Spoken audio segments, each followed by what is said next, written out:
يحفظون إلا على أزواجهم أو ما ملكت أيمانهم فإنهم غير ملومين فمن ابتغى وراء ذلك فأولئك هم العادون. In Quran chapter 23, verse 5 to 7. Allah says, the believers are those that لِفُرُوجِهِمْ حَافِظُونَ, those that are guiding their private parts, those that are protecting it, those that are using it to enjoy themselves in halal way. Allah says, إِلَّا عَلَىٰ أَزْوَاجِهِمْ, they are protecting it. They are not using it in the wrong way. إِلَّا عَلَىٰ أَزْوَاجِهِمْ, they enjoy themselves with their spouses. The men are using it, they enjoy themselves with their wives, and the wives are also enjoying themselves with their husbands.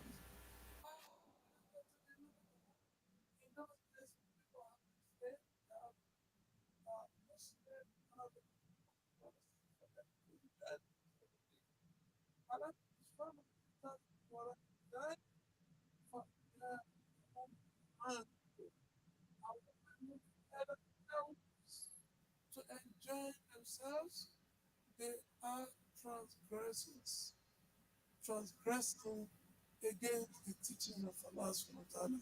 We pray to Almighty Allah to guide us. We are saying this because we have to protect ourselves, protect our family, guide them.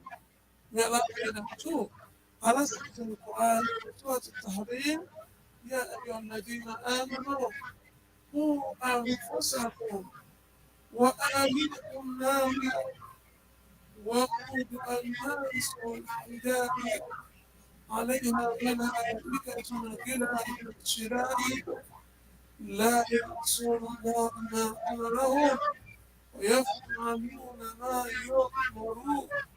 Allah says, all you believe, protect yourself and your family from the hell fire.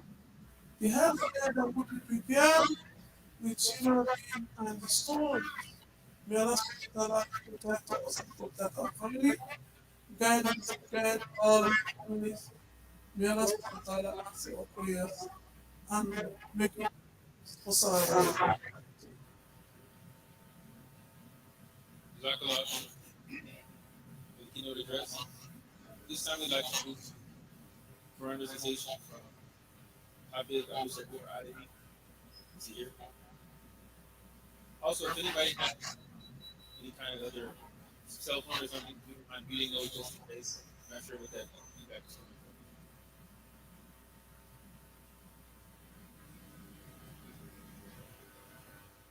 السلام عليكم ورحمة الله وبركاته. أعوذ بالله من الشيطان الرجيم. بسم الله الرحمن الرحيم. ألف لام ميم. غلبت الروم في وهم من بعد غلبهم سيغلبون في بضع سنين لله الأمر من قبل ويومئذ يفرح المؤمنون بنصر الله ينصر من يشاء وهو العزيز الرحيم وعد الله لا يخلف الله وعده ولكن أكثر الناس لا يعلمون ظاهرا من الحياة الدنيا وهم عن الآخرة هم غافلون أولم يتفكروا في أنفسهم ما خلق الله السماوات والأرض خلق الله السماوات والأرض بالحق وأجل مسمى وإن كثيرا من الناس بلقاء ربهم لكافرون صدق الله العظيم.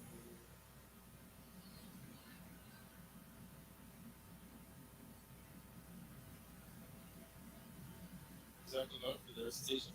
This time we'd like to introduce our speaker, um, Imam Fahad Taslim. Is a research fellow instructor at the Sapiens Institute. He's the author of the book No Doubt Finding Certainty in an Age of Uncertainty. Fahad's research area at Sapiens focuses on Islamic theophilosophy and spirituality. He holds a BA in economics from Michigan State, graduate degree in Middle Eastern Studies with a focus on Islamic theology from UT Austin, and a master's in science in business from the University of Southern California. He's a student, researcher, and teacher of various Islamic sciences. We'd like to invite him to the stage.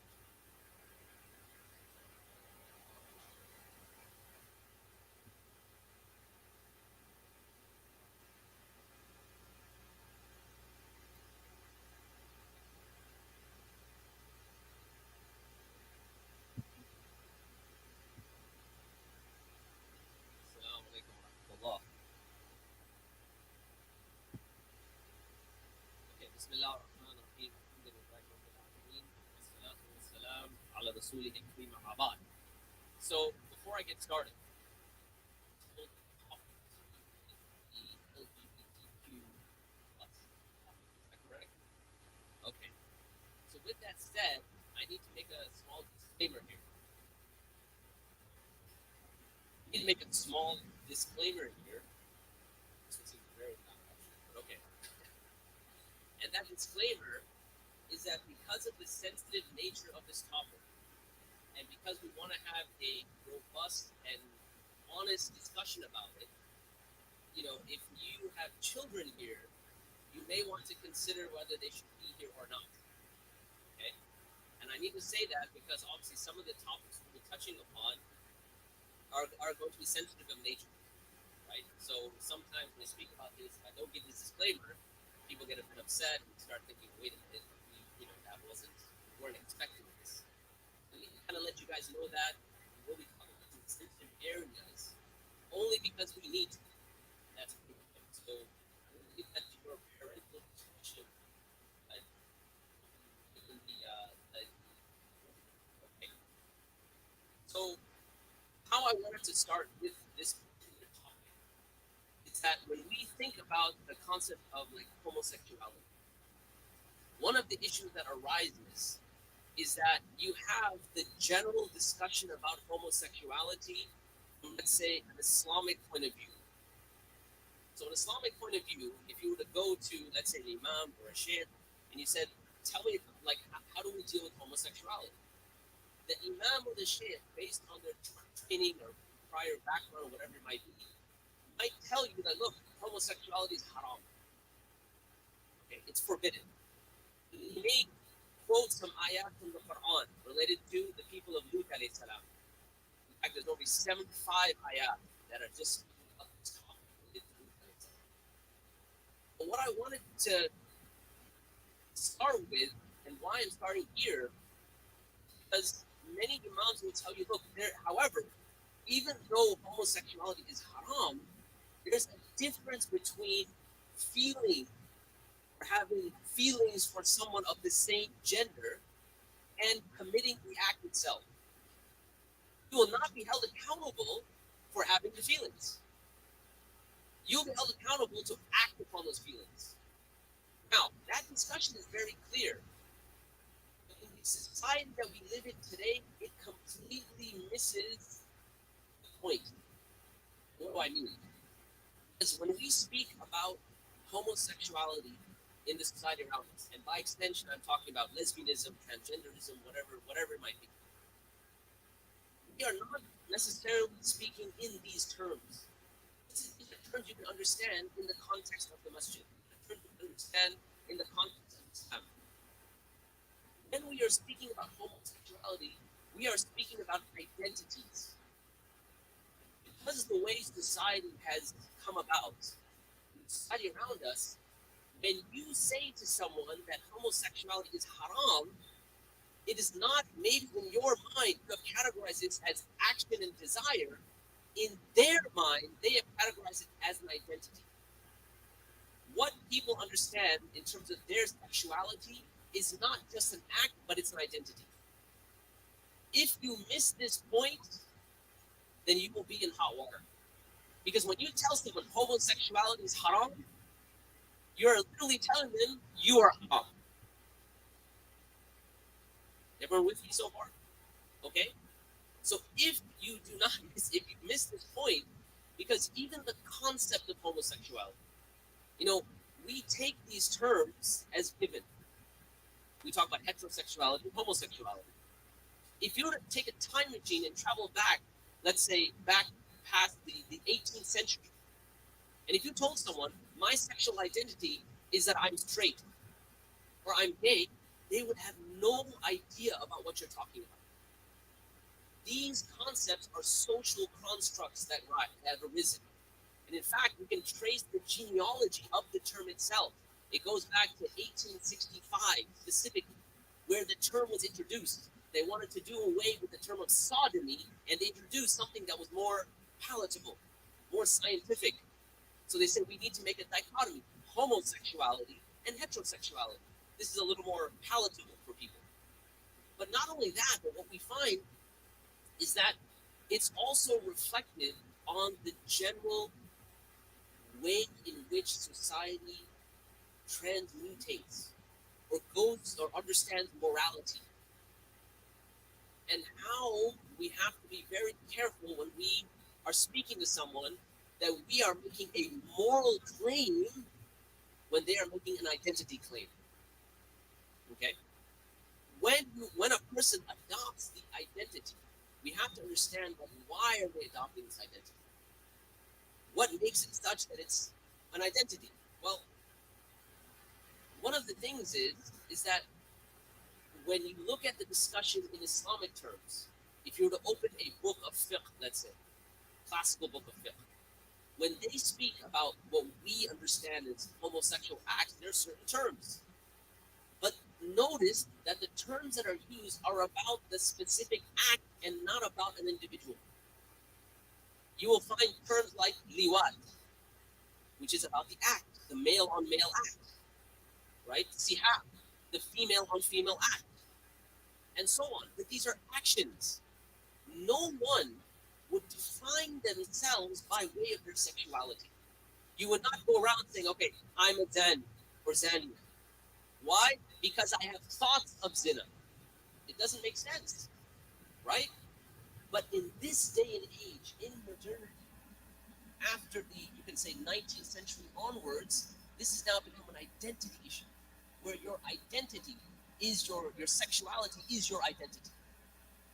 And why is this important is because when you make your sexuality your identity, you can now talk and make claims about things like rights, human rights. If your sexuality is your identity, then you can equate it to your skin color. So therefore, when you speak about, let's say, rights based upon skin color, right? Civil rights, you can enter the discussion. Why? Because this is now my identity. I've taken it on, and it's immutable. It's not something that I choose. Even though that claim in and of itself of not being able to choose doesn't necessarily, in fact, doesn't have a basis within clinical studies. In other words, the fact that you are born this way. The gay gene is still elusive. We're still trying to find it. Whether they do or not, that's inconsequential. The point is, general society has taken it as such that a person is born in a state of being gay. As such, they can take on an identity. Why is that problematic? It's problematic because you enter into the discussion where you can say, you know what? Just like someone, and if you remember the case of the baker in Colorado, and you remember this case? Remember, this baker, he denied making a cake of two men getting married. He said, based on my religious convictions. Now, how was the case brought forth initially in the courts in Colorado? It was initially brought forth as a case of discrimination. Just like you can't discriminate someone making a cake for someone based on the color of their skin, nor can you discriminate against someone based on their gender identity, or rather their sexuality. There's an equivocation that's given here. And the problem is it's a false equivocation, right? We see that very clearly because on the one hand, you can choose to do an act, and you cannot choose to do act, whether you have the desire or not. But when you start to look at how this came about, and I'm not going to get into the entire genealogy of where this comes about, but if you go back to, let's say, the sexual revolution, the sexual revolution did, you can say, a few things. It combined certain elements and it separated certain things. What did it separate? It separated three things. It separated reproductivity, it separated sex, and it separated morality. How did it do that? Well, you can separate because from time immemorial, the concept of sex was for procreation. You have sex in order to have children, and children form the basis of society, and the family forms the basis of society, and therefore the concept of sex and family is intimately intertwined. So therefore, you have the concept of sex, and you have the concept of this, what I just mentioned about merit, morality, being intertwined. Okay, so they took sex and reproduction and marriage and morality, and they split it. How so? Because now, if you want to now, and they did this by various means. One way, for instance, was the introduction of the birth control pill. Late 1950s, early 1960s, you had the advent of the birth control pill. What does the birth control pill allow you to do? It allows you to disconnect sex from reproduction. Because now you can have sex without having the consequences of sex. So you see the initial break now. Okay? The third break is between morality and sex. And this is something that was predated the 19th century. In fact, this goes back to Europe and the entire, which I don't have time to get into, but the entire worldview that's being put forward in terms of how do we understand the oppressive nature of the society around us. Concepts like freedom. When we talk about freedom, it's almost taken as a given, like everyone wants freedom. But freedom from what? How do we understand freedom? Where do these concepts come from? Yes, it's part of the documents of the founding fathers that they put together, right? All men are created equal, right? And we said, are all men created equal? Well, yes, of course we believe that. Wow, how could you say that? Are we though? Is equality in value the same as identicality in roles? Islamically, they're not. Yes, Allah values each human the same. You have the same value. You have the same chance of spirituality in reaching Allah subhanahu wa ta'ala. The only distinguishing mark is your taqwa. Inna akramakum indallahi atqakum. Indeed, the most honored of you is what? The one who has the most taqwa. So, equality of value, yes. Is that the same as identicality of roles? Of course not. How you reach Allah as a male is going to be different than how you reach Allah as a female. How you reach Allah as an individual, man. Your individual circumstance is going to be different than another individual circumstance. We have different height, different skin colors, different intellects, different speech, different. If anything, you could say we're guaranteed to be different, unequal from that perspective. If you want to know something guaranteed. Yet adopted this. All men are created equal. Yes, from one perspective, but once you start conflating equality with identicality, you've got a problem. But this is something that, as I was mentioning, in order to separate, those three concepts that I was speaking about, you have a number of antecedents that not come out of the Islamic tradition, but come out of, let's say, the wars of religion in Europe that go back to 1530 or so. Okay, where now, because of the context in Europe, where you had the church and the Christian church being oppressive, giving the main area of truth claims. The church gives you the truth claim, and now you have people that are doing scientific experiments and things like that, and they're making alternate claims. So now you have this battle, which was sometimes violent and brutal, like I mentioned, the wars of religion of 1530. Because of as a reaction to that, now you take religion and you put it into a box, and you say that's separate. And religion, by its nature, is oppressive. It's going to limit your freedom. Your culture will limit your freedom. Your society, the rules that it places, is going to limit your freedom. We don't want that. Now, we want to have absolute freedom. We don't want to be bound by anything outside of us. What we want to be bound by comes from inside. And so you hear terms like, I want to be my authentic self. What is that? What is that? Right? Interestingly enough, you can't be authentic self alone. In other words, think of it like this. I'm going to take a philosophical detour for a second. Can you have your own language in your head? You can, right? The whole concept of a language is that you have someone else to speak it with. If you have an authentic self, by necessity, there have to be people around you by which to compare that authentic self to.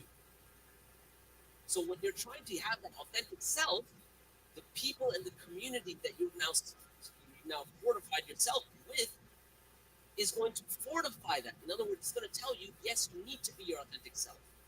And what is your authentic self? Well, if you feel that you're gay, you have a community waiting for you. If you feel you're transsexual, you have a community waiting for you. Transgender, or whatever it might be.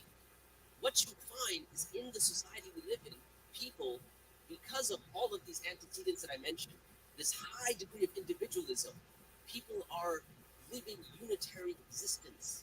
In other words, they're living as individuals. They spend most of their time on their phones and online, and they're very alone. There's a very interesting book called Bowling Alone, highly recommended, where he outlines how society moved from being, communal, right? When you had a community to being individual. When you have individuals, you are desperately seeking for some sort of affirmation of my authentic self. So when someone comes out and says, I'm gay or I am transgender, they have a community that's waiting for them. That's there to consolidate them, to comfort them, that your identity, right, is truly what it may be. Okay? So as I was mentioning, these three things around the sexual revolution, all right, were separated. Reproduction, we said, was separated from the concept of sex. Don't now sex and obviously abortion played a part in that as well. Because now even if you did have the consequences of, let's say, a sexual act, now you don't it doesn't necessitate reproduction. And finally, like I mentioned, morality. Because morality comes from religion or comes from your community or comes from your culture, and you want to push that away because you're trying to maximize your freedom. So now we've separated morality, we separated sex, and we've separated the idea of reproduction. Three things. In the process, they combined two things. Okay? They combined the idea of desires and acts and identity, as I mentioned earlier. So now your desires and your acts are your identity. Now, there's a lot of problems with this, by the way, because if that's the case, you have to make a very clear distinction between what is hardware and what is software. Okay, what do I mean? A hardware issue is like I am born, you know, um, I'm born short. I cannot change that. I cannot choose tomorrow to be like, 6'10" or whatever, right? As much as I want to. I cannot just will it. All right? That's a hardware issue. I can't change it.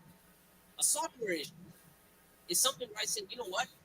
I really, really love chocolate cake. But I know it's really bad for me now that I'm in my 40s and I look at cake and I gain 5 pounds, right?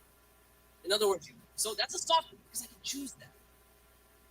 When you think about a concept like homosexuality or transgenderism, the conflation between being a software issue and a hardware issue is where the problem arises.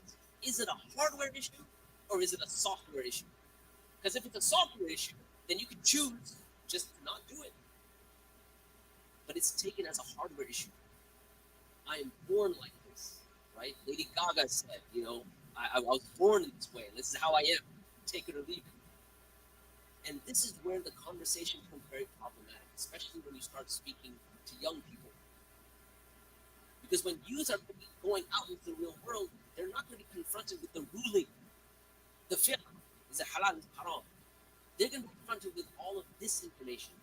The fact that these concepts are tied together so intimately that even when we speak, we use that terminology, homosexuality, heterosexuality, right? It's part of our language. But when we use this language, it comes with so much baggage that we don't realize it, and we use it very frequently. So one of the first things that a person has to do in trying to deal with this issue is to understand the concept and start using appropriate language. When a young person is to come to you and say, you know what, I think I'm gay. Stop. No. Why are you pigeonholing yourself into this category called gay? You are first and foremost Muslim before you're anything else. We all have identities, right? I'm a father, I'm a speaker, I'm originally Pakistani, American, whatever it might be, okay? Those are identities. But the primary identity I have is that which is attached to Allah and His Messenger, sallallahu alaihi wasallam. Correct? We all do this, yeah? Someone comes to you like, why are you making that? Why is your sexuality your identity? No. You will be liberated when your commitment isn't to your sexuality, but it's to Allah and His Messenger. You may be having those feelings, but don't pigeonhole yourself. Don't make that your identity, because that's not. Allah has chosen you to be a Muslim first and foremost. That's number one. All right? Separating and understanding the language that we are using. Just because someone, even when they say, okay, I think I'm gay, no. Maybe you have SSA, same-sex attraction. Okay, but that doesn't define you. Just like someone that has a proclivity towards alcohol. Now, the person may be drinking a lot, and there's even a term for that. He's an alcoholic. You can define a person like that. And that also goes to a hardware software issue in terms of compassion, by the way, right? Because if you think about it, someone that is genetically predisposed to alcoholism, you're going to have more compassion towards that person, as opposed to someone who just chooses to drink out of their own volition. So the compassion card, right? How you categorize the concept is where you get people's compassion, right? So if you think about drinking, it's a sin. Obviously, we know that, okay? But is it a sin that's a hardware issue or a software issue? Now, there may be some debate and discussion of that. Well, maybe some people are more, you know, genetically predisposed towards drinking. Okay, but that still means that they still have a choice. They can still get out of it. That you don't identify yourself with that, right? In a similar way, just because someone is having certain thoughts or certain desires doesn't mean that they identify with that. So that's the first kind of the first point that I wanted to make. Second point, when we start to now teach young people about Islam, we have to make a concerted effort to give a holistic understanding of Islam. And here's what I mean by this. We had a case, so there's a certain service that we have at Sapiens called Lighthouse Mentoring. Okay? This mentoring service, a person can log on, and they have a free 1-hour session. They can talk to a mentor, and the primary target of this service is ex-Muslims, Muslims having doubts, non-Muslims, right? Or Muslims who are dealing with ex-Muslims, Muslims having doubts or non-Muslims. Okay, so this is what the service is for. It's free, 1-hour session. I remember a few months ago, I had a session with a young man who came in onto the session and he said, "Look, I'm gay." It's the first thing he said right out. I said, "Okay." He said, "I was in Islamic school my entire life." Okay, fair enough. Now, aside from the whole identity issue, which we spoke about briefly, I asked him, I said, "What did you learn in Islamic school? You spent your entire time in Islamic school. What did you learn?" He said, "If you ask me about wudu, I can tell you about wudu. I can tell you when you're supposed to make tayammum, when you're supposed to make wudu, what is the categorization of water, you know? That you have water that's purified, and how much najasa you need. I can tell you everything." Which he could. I can tell you about the salah. I can tell you about the timings. I can tell you all of that. Then I start asking him, "Tell me about Allah. What did you study about Allah? Yes, you're having all of these things. Who is Allah for you?" I asked him, "Why is Allah worthy of worship? First of all, is Allah worthy of worship? And even before that, what is worship?" You know what really shocks me? Right? I'm not going to put your feet on the spot here. But I go to certain communities and I'll ask them, "What is worship?" And shockingly, many communities, they can't give a coherent definition of worship. The closest I got was, okay, it's submission. Okay, good, that's good. But a comprehensive definition, like Ibn Qayyim mentions, that the concept of worship, what is ibadah, right? It is the highest station of love coupled with the highest station of submission. So if that's the case, you need both love and submission. It's not just cold clinical submission, but it has to be coupled with love. Okay? So for instance, as a father, I would love my children, but I don't submit to my children. That's not ibadah. As if you imagine a tyrannical ruler of a country, he may have subjects that submit, but they don't love him. That is also not ibadah. It's when you have the highest station of love coupled with the highest station of that submission, now you call it ibadah. That is worship. There's an internal state of love to Allah, but in order to have that internal state of love and understanding submission, you have to ask, who is Allah? And even the question for that, why is Allah worthy of worship? And I can tell you, most people, most of the time, the answer that's given, Allah is worthy of worship because of all the blessings. And that's true. Like, how many people right now are thinking about your molar teeth right now? Nobody. Okay, maybe you. Okay, one guy. Most of the time, you think about your molar teeth when you're in pain, and that's one blessing. Imagine all the blessings, your heartbeat. How often do you think about that? The fact that it pumps out blood, 3,000 or something times, that you can undo your veins and things like that, and take to the moon in terms of the length. No, you don't think about that. But you have immense blessing. That's why Allah subhanahu wa ta'ala says, "In tu'uddu ni'mat Allah, la tuhsuha." If you try to count the blessings of Allah, you wouldn't be able to do it. Okay, fair enough. If Allah gave you absolutely nothing, is He still worthy of worship? Okay, why? He created you. But even okay, that's good. But also because of who Allah is. When you see Steph Curry take that amazing jump shot, right? My sports knowledge is horrible, so if I make a mistake, Ari Mom will correct us. Anyway, you see him take a jump shot, you immediately get like, yes, look at that, that was epic, amazing. You're praying. Did he come and give you $20 in the stands, or did he send it to you as a check or a Zelle? No, but you praised him for an ability that he had. وَلِلَّهِ الْمَثَلُ الْأَعْلَى, and Allah has the highest example. How much more so from the one that created everything, like our sister mentioned, from the one who sustained, and so on. This young man, when I asked him, is this what you were taught in school about who Allah is? That He's the Qudus, He's a Salam. What does Salam mean? He's a Sabur. What does it mean? Shakur mean? Shakur, He takes these little paltry deeds that we have and gives it way more. This concept of shakur, for instance, they have what's known as dabatul shakur, the animal, right? When you feed an animal, you want it to get fat because you want to slaughter it as meat, all right? If it's skinny, you don't like that. Dabatul shakur is the animal you feed a little bit, it gets really, really fat, right? Allah takes your little deeds and elevates them, gives them way more than the credit. You pray Fajr in the masjid, the Prophet tells us, it's like you prayed half the night. Oh, you weren't up half the night, were you?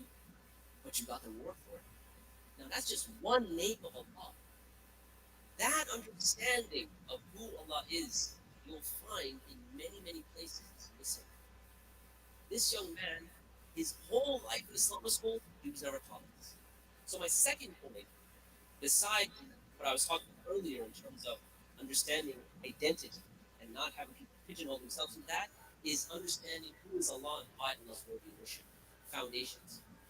And the third thing I'll mention, and I'll stop there, that is having a comprehensive understanding that Islam is not a religion. It's my shock someone. When you say Islam is a religion, you put it in what we call a conceptual domain, a box, where you can have Islam sometimes and then not have Islam sometimes. No problem. Islam is how you view reality. It is the lenses by which you see what is real and what is not real. It is what we call a worldview. Okay? When you have a worldview, everything is judged by those glasses that you're wearing. Right? So if I was wearing glasses that had green lenses, and let's say our Imam was wearing glasses that had red lenses, and he wanted to convince me that the tree outside is red, would I be convinced? Not until I take his glasses and put them on. Every single person has a worldview. Whether you're a Jew or a Christian, whether you're a liberal, whether you're a whatever, right? A feminist, everyone has a worldview. That worldview has assumptions. Liberalism has assumptions. Feminism has an assumption. I'll give you an example. And this is why we say that when I say categorizing Islam as a religion is problematic. If you say Islam is a religion, if you say Islam is a religion, then can you have Islamic feminists? Well, yeah, because you can have feminism and then you can have Islam and you just paint Islam. I always wonder why people do that. We always love taking a concept and just painting Islam on it, right? Finance, Islamic finance, right? Just someday, I don't know, just the way society is going will probably shift and then Islam should do that, right? I mean, but anyway, let's take a look. So if I asked, should women have rights? Should women have rights?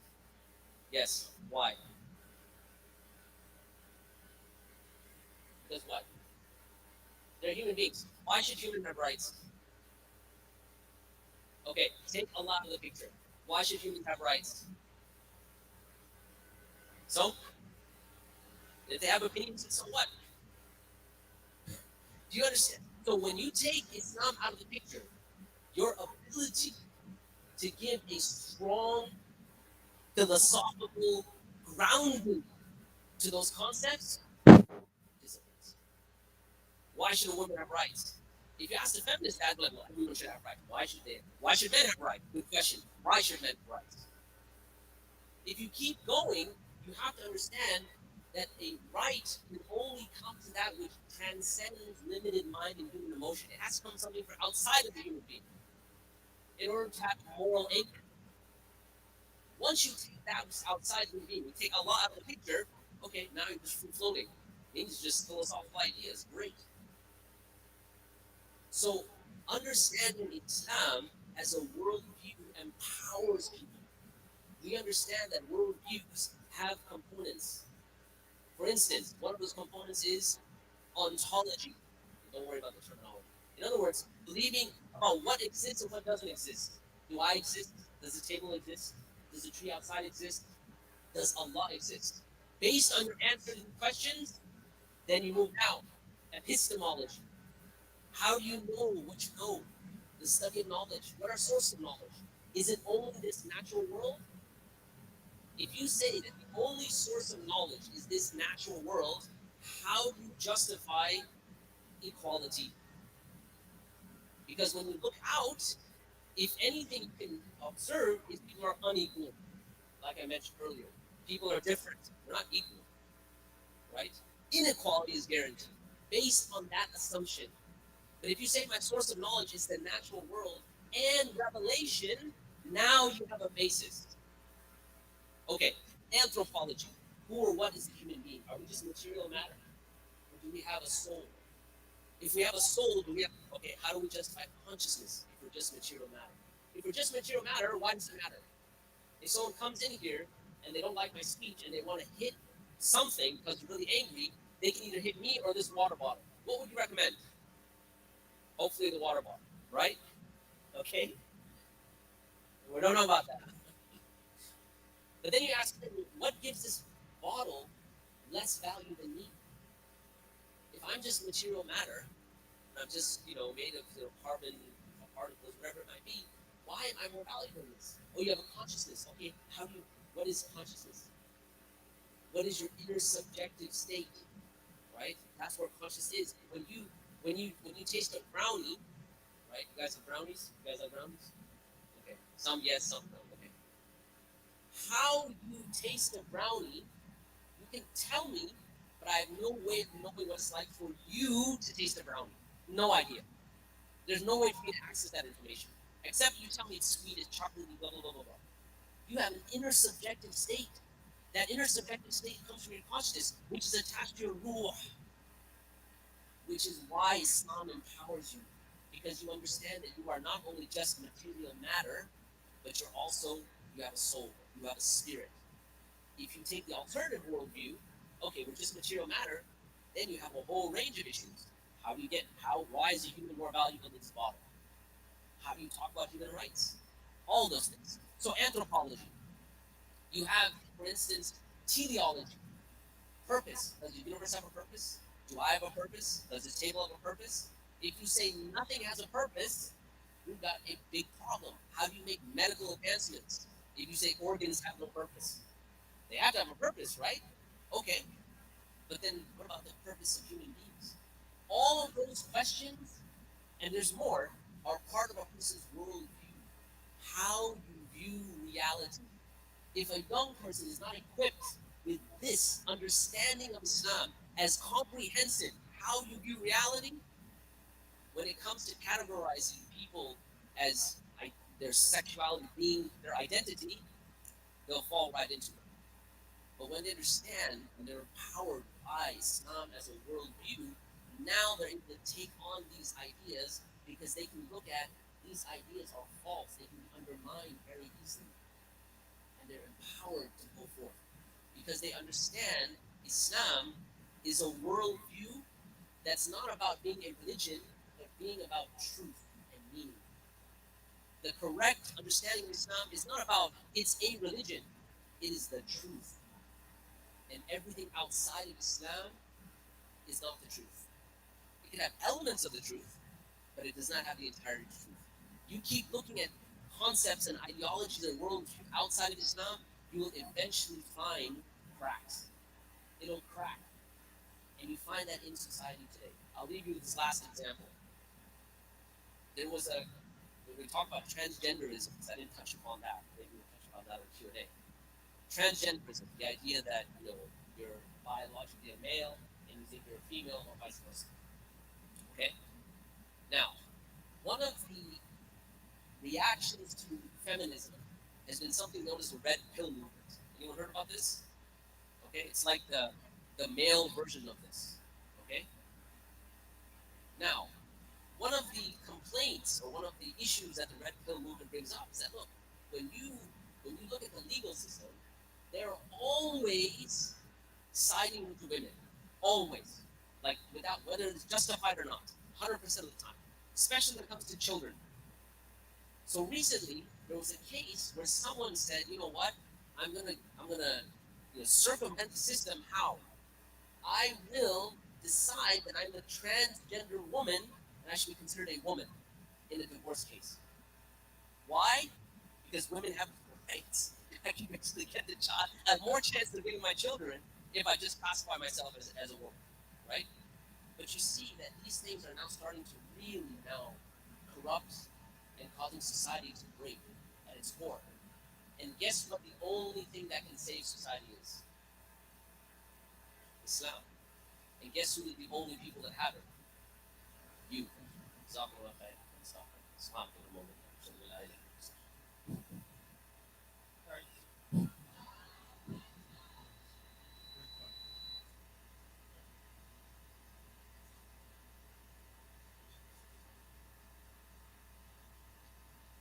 Walking back and forth. All right. Does anybody have any? We have 15 minutes max for questions. Does anybody have any questions? Go ahead.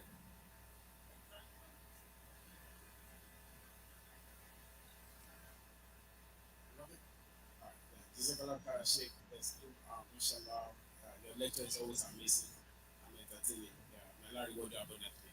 Um, we have this problem of LGBTQ plus in Muslim community. We should not deny that. So, if someone walks up to me and says, "I'm a Muslim and I'm a gay," so as a community or as individual, how do we address or how do we relate with such a person? That's my question.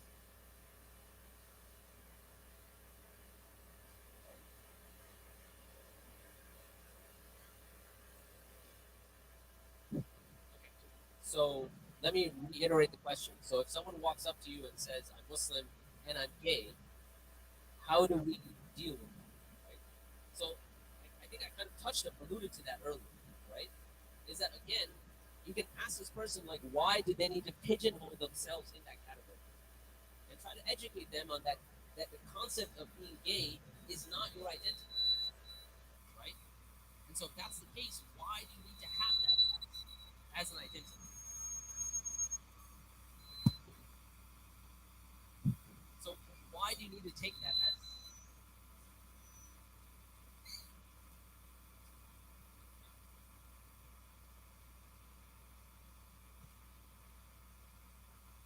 I was using this one, I think. Okay, so right. So like I mentioned, is that is not something that a person is to pigeonhole themselves into, and focus the conversation on identity. Like why find it that you have to identify yourself as that, right? Because it could be that you're experiencing SSA, same-sex attraction. If that's the case, there are many people that have gone through this issue, right, and succeeded in becoming faithful to Allah Subhanahu wa Taala and coming back, right, from that that desire. Every single human being has desires, right? And so why should we pigeonhole this as an identity instead of making other things not our identity? Like I mentioned, we wouldn't go around saying, because I have thoughts of zina, I'm a zan. In the same regard, why would you now make, let's say, I think I'm gay as an identity? You don't need to. Your identity is primarily Muslim. That's about your commitment to Allah and His Messenger, right? That's number one. Number two, I'll give you a practical kind of reference point. There's a a podcast called Away Beyond the Rainbow. It's a phenomenal podcast. It's 5 seasons long. It's from Brother Wahid Jensen, who himself was going through SSA, same-sex attraction. Okay, if this is like an ongoing thing, have them listen to that podcast. See how he was able to deal with it, and eventually, come to being someone who is faithful and committed to Allah. So that would be our practical advice. So okay, sorry. So the other thing, I know that was maybe that was tangential, but should you welcome them? Yeah, of course. I mean, it's not you don't shun someone just because they say they're gay or having SSA.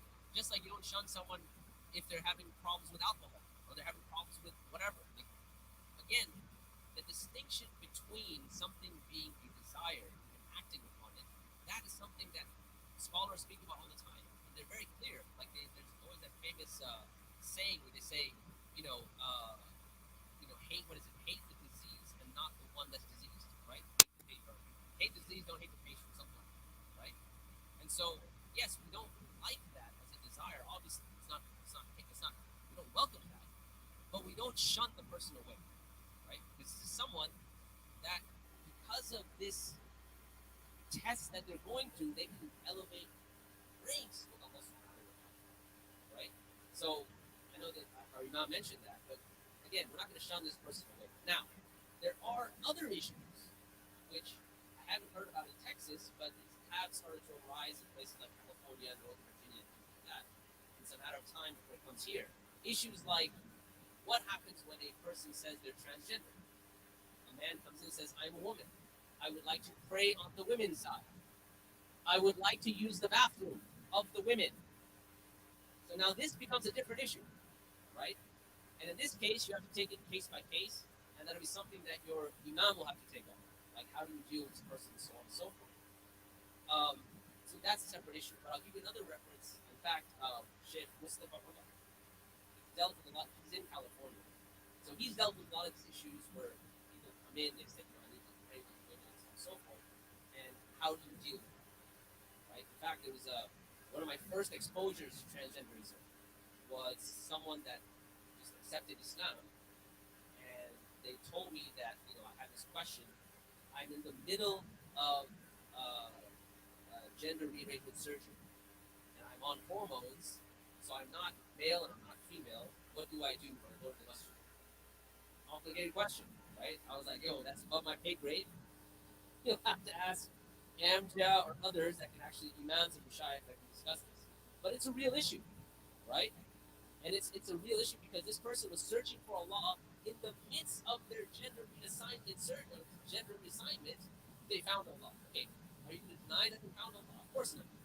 But it's still a real problem. So those are issues that are coming up. Those are practical issues. But the summary of it, we don't reject it ever. I hope that wasn't where the question was going in. Just to get it over.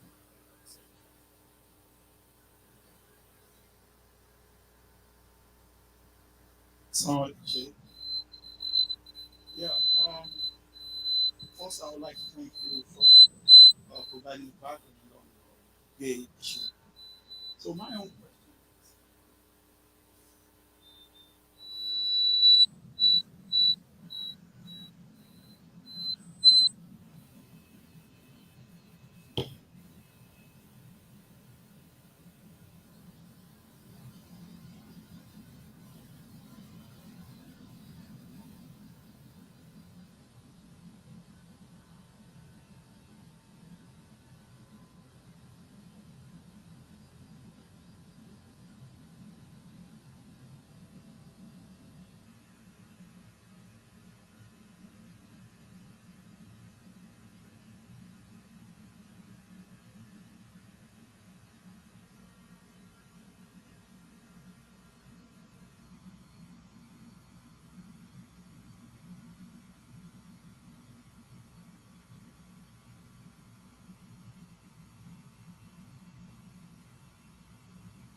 Something. So happy to come here. I would have been stuck. Something. All right. So your question, if I've understood it correctly, is that you see that this phenomenon is proliferating in society, right? And that case, um, how we deal with it in its proliferation, in its spreading out in society. Is that where your question is going? Okay. Okay. So number one, remember when I included the talk that I was giving, is that people, why do they, why do they find the need to consider themselves gay or change their gender? Okay. One of the reasons I said, because remember, people are living very atomized lives, right? Their lives are, they're basically spent on the phone and online. And so we have a welcoming community that fortifies and that affirms these kind of internal feelings that they're having, they'll be the first to come to that. If you have a community, however, that is one that's based upon the truth, that's welcoming to Islam, you'll find that that will be something that they'll be inclined towards. Why? Because at the core, at the end of the day, the people that are out in society are looking for something that you have. And what that is truth and meaning, like I said. If you ask people outside of society, what is the purpose of life? You'll have at least 100 different answers from 100 different people. The fact that people don't know is it's kind of being pushed in a certain direction because society is being pushed in that direction, right? Our responsibility would go back to something as simple as just dawah in Islam, calling people to Islam, right? And that has ramifications on society. And that has ramifications for our own kids too, by the way, right? When you are able to empower young people to say, look, your role is not just to be a marginal Muslim, right? To be on the periphery of society, but to take a proactive role in being upon a person, a young person who's upon the truth, and to call people to that. Right? So obviously, one of the ways to do that is by actually proactively engaging in dawah. That has many facets. As a community, reaching out to other communities and things like that, including those that consider themselves homosexual, and so on, the LGBTQ community, if that's, if you have that opportunity. So that was one way of doing it. Second, understanding the the political process. This is one where I think it's Muslims in America in general have had a bit of a bad track record. Okay, because you find that, and I'm not necessarily blaming Muslim leadership and things like that. I'm obviously, for me to say they should have made this decision, I mean, I don't know what decision I would have made, being, let's say, 10, 20 years from now. But you find a lot of Muslim leadership kind of went down the way of saying, okay, we're going to align ourselves with kind of those who take a, like a liberal worldview, right? And by doing so, what happens is, and many prominent Muslim leaders did that, by doing so, that almost led to a type of cognitive dissonance in a lot of young people. Because to say, like, okay, Islam has these rules and regulations about homosexuality, but at the same time, certain leadership is saying we have to support them in their rights, that can be very problematic. In other words, we are not going to be someone who's going to have any sort of moral judgment on other people, was kind of the message. The problem is, when you think about the Prophet and coming to Mecca and, and bring the message forward, the crux of the message was primarily, after Tawheed, moral. Moral changes need to happen in society. If you capitulate morally and say, you know what, we're just going to take a back seat, that becomes a problem. Because then society starts to go downwards, and the only people that can save it are now basically taking a back foot and taking an apologetic approach, right? So I would say, just in a nutshell, to be more proactive in our Islam and in our calling to Islam, as just a general.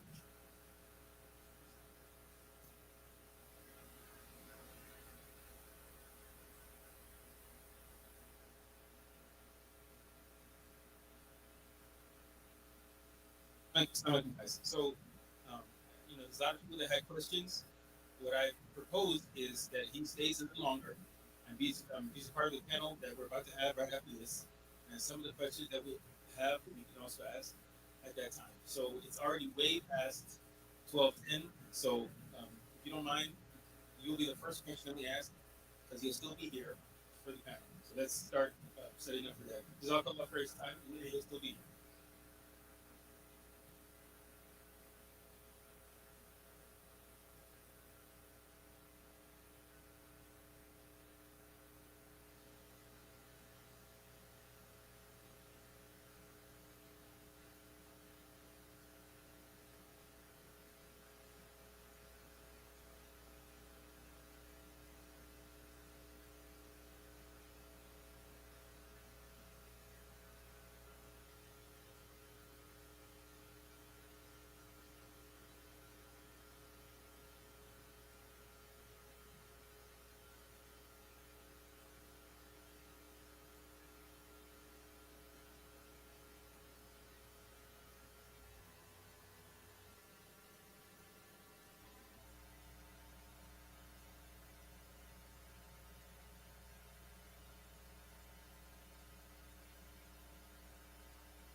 All right, Assalamu alaikum. Anyone who is a panelist, if you don't mind coming to the stage now. All okay.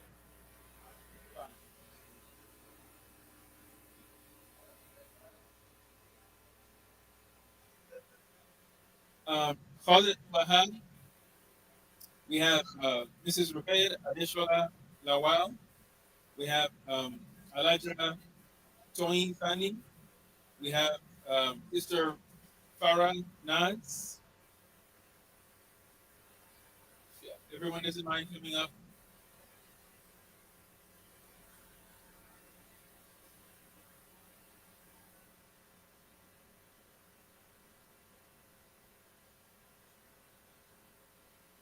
Um,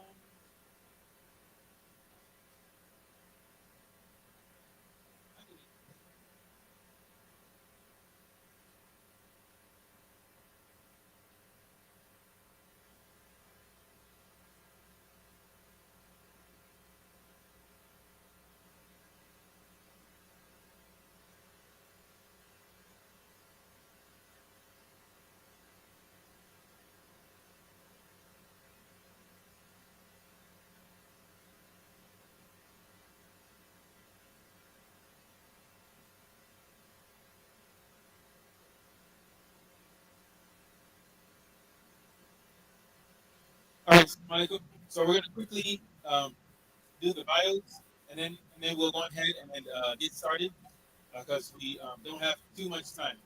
Assalamu alaikum. If everyone could have everyone's attention. So to my immediate right here, this is Khalid Abdul Wahab. Came to the USA as a kid, grew up in Houston, graduated at Tarleton State University as an industrial engineer, and he's now a project manager for Shelter. Um, Mrs. Lawal, Mrs. Lawal, is she here? Oh, Mrs. Lawal, yeah. She is a barrister at law, chartered arbitrator, professional negotiator, and mediator, and currently working as a financial crimes investigator. Elijah Twain. She received her nursing degree from Grand Canyon University, worked for 20 years at Memorial Hermann, currently working as the director of nurses in the long-term healthcare system. And Sister Farah Naz, very long bio here, principal for Everest Academy. Under her leadership, school received accreditation uh, from different organizations. Please excuse me, I'm not trying to minimize your bio, just trying to get to the questions. Has double bachelor's, double master's, and one in Islamic education. General Secretary of the Council of Islamic Schools in North America, and also has attended numerous seminars and conferences on LGBTQ, gender sensitivity from Islamic perspective. Okay, so what I like to do is, since there's already several questions and those people I assume are still here, let's the sister over here who had a question. Do you have a microphone with you? Okay. Oh, I'm sorry. And then Abdul Ashki too, who's in high school. Sorry, I forgot that. Thank you for being here.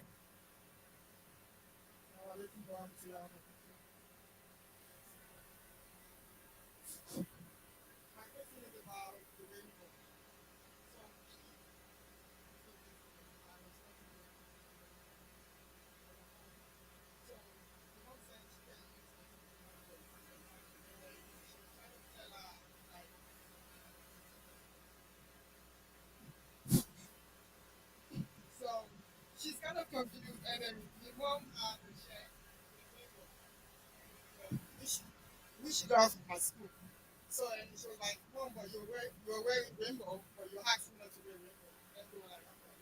Trying to tell her about okay, but because of this group of people that are using rainbow as a logo.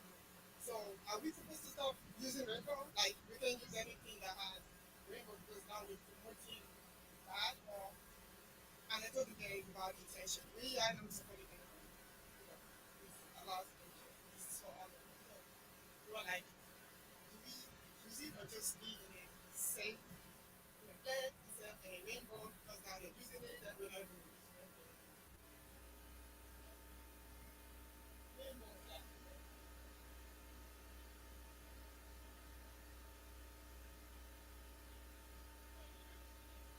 Basically, Assalamu alaikum. Uh, First, I'm going to start by saying that when I was asked to put on this panel, I told them I wasn't qualified to talk about this panel, to talk about Islam. However, I am an expert in my own opinion, so that's where I'm coming from. Anything I say, and if I do speak in fact, I identify what I got from, and so y'all can also look it up as well. When it comes to the rainbow and using the rainbow, what I would say to that is Crips use blue, and y'all still wear it. Blood use red, y'all still wear red. So I don't see anything wrong with the rainbow.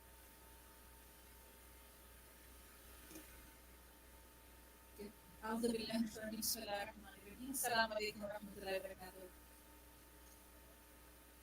First of all, I'd like to thank everybody for giving the opportunity to be here. Just like the brothers has said, I'm not an expert on this matter. I just bring the school's perspective, inshallah, and some of the knowledge I have received from the conference that I'm attending on this topic. So, as Jake's statement already said it, uh, other people, the people who are supporting and championing the LGBT cause, they are very strategic in their approach, in their planning, in their execution of their plan. They've written books on it, it's public information. There's no conspiracy theory going on. Since the 70s, this agenda is being pushed, and they're very strategically trying to manipulate our minds, taking into using things that children identify with because they want to start from the very grassroots and make it sound very normal. Rainbow is a classic example. All girls love rainbow. My daughter loved having a rainbow theme in her bedroom. And it is unfortunate how we are targeting our young minds. So please use that rainbow symbol, yes, but talk about what is right and what is wrong from a very young age. It's important for our children to know that they are living in this world where they'll be exposed to different concepts and ideas, and they have to share their own identity, their values, their beliefs. Have daily halakas or whatever at your home and talk about what our values are, what our religion is. One starting point from us is to speak our own language, our own language. And that is the first step. If your child talks in English too much at home, that is a warning that they're absorbing the influence of the media. So talk about your values, talk about your culture, stay true to your country. It's an excellent inshallah gap. When I was coming to the masjid, I was thinking, oh, maybe one row, two row, that's it. That's what it has been in my past session that I've attended. But here, the minute I put my foot, I'm like, yeah, I'm going back. So many people to listen to me today, mashallah, and I'm not calling for this because brother has said. But the bottom line is have your values taught at your home. That is the response to your question, Sister Michelle. And use the rainbow, but let your child know what is right and what is wrong, inshallah, from a very young age. Thank you. So that we can get to as many questions as possible, and then maybe get one or two people to speak on something, and then move forward. So Brother Shakir is going to get mad at me, but I don't let him ask next. Sorry about that. All right, so alaikum. All right, I have a long question, but I'll try to make it as short as possible. But I guess two people can answer the question from different perspectives. So, alhamdulillah, we'll talk about identity and how to identify oneself. And I'm glad that you did mention about Islam as a worldview, and also mentioned that we have counter worldviews, liberalism, or the other worldviews you say. But you go into a corporate setting, or even in schools, you go into schools and you as a Muslim, you're very proud of your religion. You want to present your religion. But the moment you open your mouth and say, I'm a proud Muslim, you want to talk about Islam, it looks like everything shuts down. How do you approach that? To make sure you present your own view, but not necessarily showing that, as Muslim. So I think the best way to do that is just to go to the person and be like, hey man, are you Muslim? And when he says no, it's like, why not? No, I'm kidding. That's not how you do that. Just messing with you guys. Okay.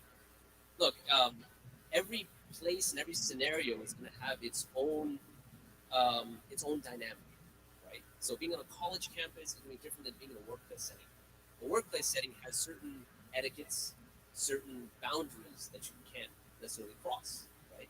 That being said, there's nothing stopping you from, being Muslim in the truest sense of the word, right? And there are opportunities that come up, right? Again, I can't speak for all corporations and all workplace scenarios, but for instance, with the month of Ramadan coming up, that is an excellent time to like bring food, and tell them about, look, this is what we believe.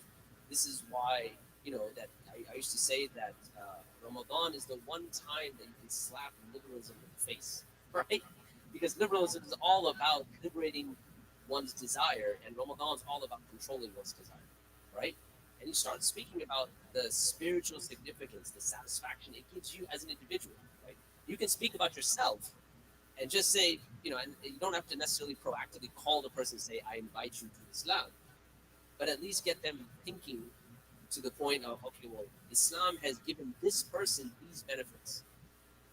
When it comes to what we call existential questions, those existential questions are things that you should be living in your life all the time, right? Questions about your existence. Why am I here? What happens when I die? And where did I come from? And those things come up all the time. Like, why do you pray 5 times a day? Well, because I have a deep rooted belief in the hereafter. I'm going to meet my maker, right? And praying 5 times a day lets me take this mind, put it to the ground, take my heart, elevate it above my mind, because the heart is that which should be connected to the creator of heavens and earth, according to me, according to my worldview. That's why I pray, or whatever scenario you can find yourself in, right? But again, just because you have limits in what you can say doesn't necessarily mean that you have like no opportunity to express your opinion, right? Although it's limited, although those opportunities are getting less and less as time moves on, but at least enjoy the time you have right now. So, that was best. Anyone else want to? What about anybody from like any different professions that you all work in? Does anybody have anything they want to add to that? All right. What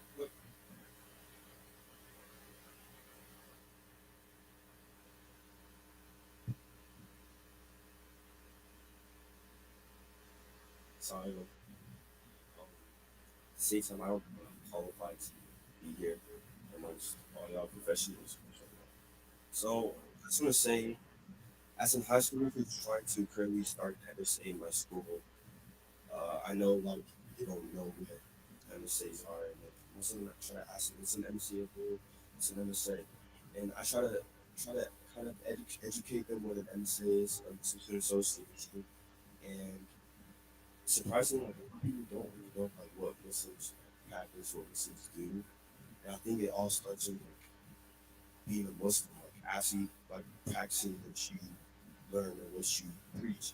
Because if you're Muslim and you're doing things like Muslims don't do, they'll start wondering like what Muslims wouldn't do. Like, so I think it all starts with being Muslim. Like first of all, you gotta get educated on what Muslims are, so you can be well versed in what you say you are. Like maybe praying 5 times a day, or maybe you know how to say, maybe like basically to the other gender, like what you, how you act as a Muslim. So I think it all starts from there. So that's what something that I'm currently working on, and just it's just like it just all starts from how you practice and what you do for them to know what Muslims are. So that's what I'm saying.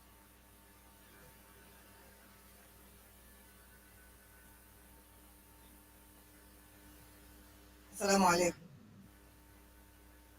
What I would like to add to that is even at the workplace, people might not know you're a Muslim or what have you, but just remember that we don't have the second chance to make a first impression. So what people see you and they say you are the nice person or a bad person, and later on they discover you are a Muslim, just know that you are an ambassador for the Islam. Okay. Thank you. All right, so we're gonna go to this brother in the back here, and then there's a sister that raised their hand, and then we'll just do one like that. Sorry, but number one, uh, this act of these people you describe, is there any health risk to them? You know, like we know in the Quran and I says that it is filth. And like we all know in biological design, we know it's not health. So has there been any documented health risk for that, the group that we need to be aware of? Number two, is that you mentioned that they have the difference between the act itself and the desire, the essence. And I remember one of the ayahs says, Allah said, وَتَتَّقُونَ شَهْوَةً, they seek within after desire. So my conversation with you, I always tell them that even that desire is like it's like not even welcome. You should not, so it's just not desire, right? Just stop. But I take you further and say that don't even try to have that desire. Right? Don't just say it's normal to just have it. That's what. So I want you to comment. The last question is, uh, I have a colleague who's a Christian, and we're from the same country. One time we were talking, and he said he saw a guy who knows gay, but he felt like there's some kind of like satanic kind of thing. So my question is, do these people have like did they see power in the spiritual power being that kind of thing? Have you ever come across that study? Like being that like they have some spiritual that thing that it came yes.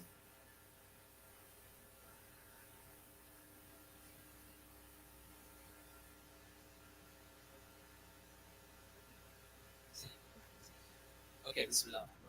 Um, I'll go backwards. I don't know of any studies where you know having SSA or considering yourself gay is having some sort of spiritual power. I'm not aware of it. Not that it doesn't exist. It may be the case.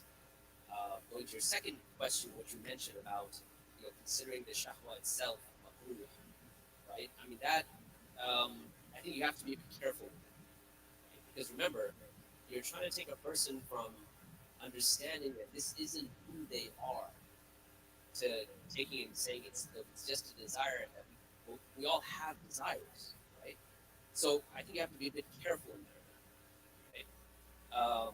Again, desires aren't necessarily a good thing. It's meritorious for us to overcome our desires. I mean, that's what I was just mentioning. Ramadan is like slapping liberalism in the face because liberalism is all about desire, maximizing freedom, maximizing desire.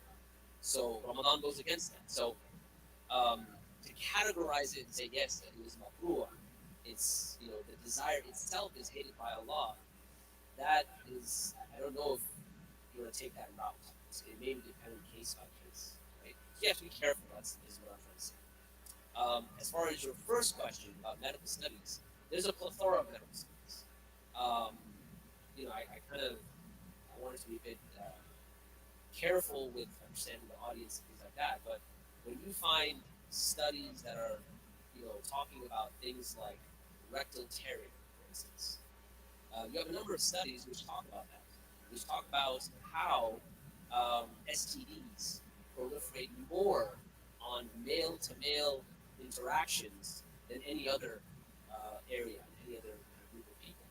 Okay, you have studies that talk about the, the increased use of certain drugs, whether to calm the pain of that intercourse or to enhance the intercourse, which then adds to the proliferation of the STDs, right? And there's many studies. I mean, some of these studies you'll read it, it'll just blow your mind. People that have gone to the hospital and they found a number of objects, in that area, and all sorts of other things. I don't want to get into it, right? But the point is that there's, unfortunately, most of those studies are not made public in the sense that you're almost not allowed to talk about those things. So those are very real medical issues. That it's unfortunate that someone that would choose that action is not aware of that. Okay. For instance, you have what's known as rectal incontinence. In other words, because of that opening being used as much as it is, the person cannot control their bowels. This is very common, right? And doctors will be able to testify to this very openly, right? Not openly, but they'll tell you about it, right? Those things are not, not spoken of, but they're real. There's lots of studies that have been done on it, right? Just as an example, when you enter into the realm of, let's say, psychiatry, um, if you ever look at let's say, evolution or de-evolution, right, of the DSM manual, which is the statistical, uh, diagnostic and statistical manual for mental disorders, how those mental disorders are classified, actually changed over time. In the 1950s, when homosexuality was categorized, it was categorized as a pathology. But then over time, it was depathologized to make it very normal. So at one point, it's a mental disorder. At another point, it's not. Same thing with transgenderism, the language that's used, right? Gender identity disorder, gender dysphoria, transgenderism. You have this progression. So these areas of medicine, psychology, psychiatry, those harms they are documented, right? Unfortunately, it's not popularized, which I think is a tragedy. Because someone that, let's say, is having SSA should also be aware of the physical realities of having a lifestyle So I would like to digress a little and bring back medical connection and our values that we spoke about earlier. I was attending several presentations a while back, and the presenter, again very knowledgeable, uh, we learned in that presentation that having those thoughts is learned behavior. We are all born on fitrah. Allah subhanahu wa ta'ala has created us, alhamdulillah, ahsani taqween, right? We are inclined to have desires according to what our bodies Allah subhanahu wa ta'ala has given us. Okay? That's the natural fitrah we are born on. All the desires and others, it's learned behavior. It's the environment that you are in. And there's lots of studies done on that. That before the 60s, there was not much talk about this LGBT whatever. So again, sort of the strategic agenda that some organizations have to push this notion. So again, going back to talking about our values, giving our children a clean environment will hopefully, inshallah, ta'ala, help them in having the right mindset and the right desires, inshallah. And again, having those thoughts, it's a reality as well. Sometimes you're just, as I said, inclined. Um, Look at it as I mean, again, I don't want to say something that is, I'm not an expert in this field, but it is my understanding that just like you can treat a few things through guidance and support, perhaps therapy, perhaps medication, we can inshallah guide our youth in the right direction as well. I'm from that standpoint, inshallah. Allah knows best. The same, that if it's not committed, it's not a crime. You know, if it's not committed, it's not. In the law, that's what it says. It's not. So we cannot advise. We can want to do something, but we do not do it. So, again, the social media, the television, and stuff. They're not making it easy on the innocent minds because the pharmaceutical industry like to sell drugs to make you not detected for HIV. You say male and male kissing, carrying on social on the television. So your TV is, I mean, your kids are there, they're watching TV, and that comes across. So how they can miss it because it's right there in their face. So how do they differentiate? Men don't kiss men and stuff like that. So may I help us? That's all I can say. All right. So just really quickly, if everyone could just reduce it to one question, that way we can get to as many as possible. Um, so I know Dr. Rashid wanted to uh, uh, contribute to the medical part. So is it, okay, fine. We'll do. Let me do them, and then I'll come back to you. Okay. So who's next? I'm sorry, I'm just forgetting. Was it you? Okay. She was next. Okay. Assalamualaikum. So, this is to besides Teslim and his sister working in the legal aspect. Uh, besides Teslim, if you can, possible, there was a scenario that you mentioned about transgender finding Allah. Can you share the resolution to this matter? I had a personal experience in the past, and there was no solution because of the legal aspect. Everyone is worried, so there was no resolution. So in this case that you brought up, was there a resolution? And if you can share it, please.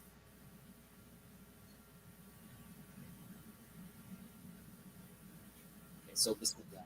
So um, the, the resolution that Sheikh Mustafa Umar brought forth initially with this individual was that he told them that, look, we don't want to banish you from the masjid, right? We want the iman to grow and eventually deal with the issue. So he said, why don't you just use my bathroom, okay? The office bathroom for the imam, you're free to use it. Unfortunately, what transpired was that that wasn't good enough. So they had to call in security and actually tell the person that, look, either you have to conform or we can't let you in. And this was a few years ago. Unfortunately, what has happened now is that you find certain cases that have come up where the um, where authorities can or may be able to force you into accepting, a person that's transgender. Okay. The case that comes to mind is one at, for instance, there's a Jewish university in New York, I believe, where there was a club that they're trying to form LGBTQ club. There's a Jewish university and said it goes against, initially the claim was it goes against Judaism. Therefore, we're not going to allow you to form this club at this Jewish university. I think this case is kind of going back and forth. The Supreme Court, I think, sent it back down to the lower courts, as far as I know, and it's still kind of in limbo. There's now they're kind of going back and forth in terms of, what are the boundaries of the club, what we can do, what we can't do. But this is going to be a very real issue, right? This particular case, the resolution was they had called security, and basically the person was very obstinate. They told them, look, if because again, we have sisters that are there, they have their space and their limits and their rights, right? This person wanted to go into a very private place. Right? The restroom is not somewhere that's just open to anyone, and yet the acceptance of the society and the law and all of that, it, it could come to the point where the law would go against you in this case. We have to understand this very clearly. If you remember what I was speaking about in terms of the political activism, we have to be very careful of even those Muslims that we support, that if they're supporting these type of initiatives for saying, homosexuals have rights, LGBT has rights, consequences of that could pour out into, okay, well, now we have to say, do we really want to support those rights? If the ramifications are such that we can have people come into that private space and allow them to come to that private space. Okay? And there's cases that have come from many conservatives in this area. Cases involving prisoners, transgender quote unquote women that were put into women prisons, ended up raping some of the women there. Pregnancy actually happened, and so on and so forth. So this is an issue that's it's broader than just the Muslim community, but it's something that we really need to take into consideration and deal with up front before we just kind of take a kind of a lax position on this. So that's my response.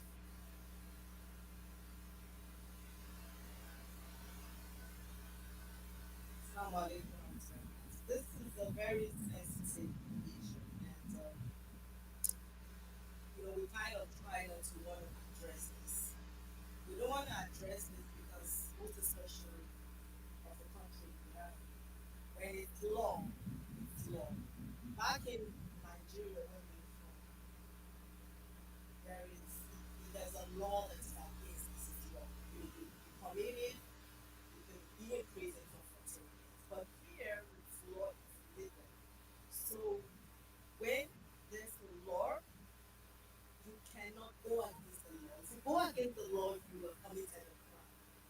So as Muslims, we cannot, we know it's a right, okay? But when we are faced with this kind of issue, it's very sensitive. It has to do with the law. We have to be law abiding. So we want to be very careful, just like this has said. We want to be when we have such people, be it our children, whatever, we just want to be careful. We want to, first of all, show what we are. I say we are Muslims. We love, we tolerate. You understand? So that's the first thing we want to, show. We want to show to people, your workplace, educate our children, wherever we work. We love whoever you are, whatever you will be doing. It's okay. Then we start thinking of remedies. How can we? And sincerely speaking, because this is a very sensitive issue, I have young biological young children, 12, I have other children that I talk to, I mentor. My children went to private school, I mean Muslim school, right from the beginning. Before getting they had to go to charter school, and then my girl, my 9-year-old, brought a paper home and said they are celebrating LGBT Day at school, and then the teacher said if I don't want her to be part of it, I should, sign. And I said, well, you can't be part of it. And she said, why can I be part of it? So right now, thinking about resolution, I think more of how to protect. How do we make this not happen to our children? A lot of dua, a lot of dua. We can protect them. Allah can. A lot of dua. Make them love. I mean, Almighty Allah make them love the Quran. Then be you who educates your children because they get all the things, the law, everything is there. Educate your children yourself. Let them know. Don't shy away from this. Let them know what it means. They watch TV, they see gay, they see all these things, they walk on the streets. So educate your children. Then, most importantly, have a happy home. When you have a happy home, the memory of mommy, daddy being loving and all that, they want to also have such. They don't really think of, okay, mommy and daddy, they don't think about daddy and daddy, be a role model to your children, and also prepare your children for marriage at young age. Don't shy away from it that no, my child is too young, I can't talk to. Talk to them about marriage. Let them know it's the woman and the man that gets married, because we can avoid it. When it comes, it is very difficult.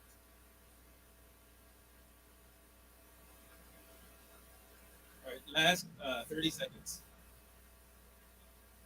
I like how they're saying we need to, just stand and how we want to stay, right? So what I'm going to do is run off a few consequences that I want us to be thinking about as we decide on what stance we want to take on this.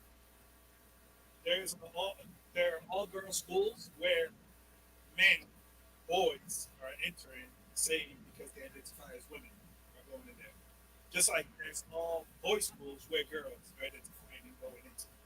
Just like how he was talking about the prison, how female inmates are getting pregnant because the men are going through gender reassignment and they have not fully gone through it. I also want to talk about other consequences such as suicide rates within the transgender community as a whole. They're going to 30 something to 40 something percent in suicide rates, and about 70 something percent as a whole in the United States in terms of attempts. The VA on the mental health gov for the VA, they talk about how 57% of the VA veterans have attempted the transgender or the gay and LGBT community in there have attempted in the past. Where 66% have history of planning the and also they talk about how after transitioning within 7 to 10 years, how there are many transgender has come out, and I know 5 transgender people, but 4 out of 5 of them are men that transition into women, and all of them are unhappy with their decision and wish they didn't make that decision. And now, right now, in Michigan and I think it's Dearborn, Muslims and Christians are coming together and going to the school board to how do I say it, to protest this because kids in first grade, second grade, elementary school are being taught A is for asexual, B is for binary, T is for transgender. They're being taught these things in their schools, and they're bringing homework home to their parents. I thank God I live in Texas, and that has yet to happen here. But these are things they're dealing with over there. So we need to actually be careful about where we stand on this issue, like you would say.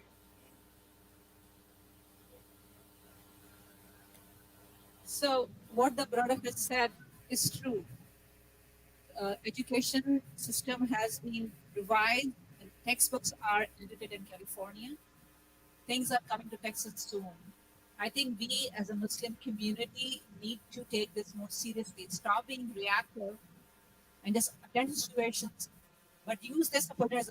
I would like to really call upon the organization of this seminar, inshallah, to take this opportunity to create a coalition. I'd be happy to participate in that. But we need to have a plan. Organizers like GLAD have a strategic plan. They wrote a book and they published in 1980s, and that plan is very strategically being executed. We as Muslims don't have any strategy. I think it is time for us to move beyond seminars like this, where we come together, socialize, hear something good, eat, and then go home and forget about it. We need to move forward. We need to form a coalition. We need to have a strategic plan. Again, I'll be happy to participate in that as an educator. But since it's seriously, it is a need of the hour. We need to owe it to ourselves and to our youth to have a plan on how to deal with the situations. A person is walking in on a masjid and saying, I want to use the girls' bathroom. I mean, that is serious. Right now, we can decline this request on the premise of religious freedom. That we, in our masajids, can practice religious freedom. We cannot allow things like this to happen. But that is going to go away soon. The constitution is being changed. There discussions are happening where our religious freedom is being, the words are being compromised. So I think it's time for us to be more proactive in this, have a plan on how we can protect ourselves and our youth from this film. May Allah protect us. Jazakumullah khair. Assalamu alaikum.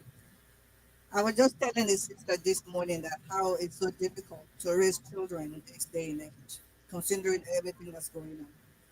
I think the most important thing is for us parents to talk to the children, talk to them. Children are curious. They want to know what transgender does, how they do what, and they're very, very curious. So you have to talk to them before they do.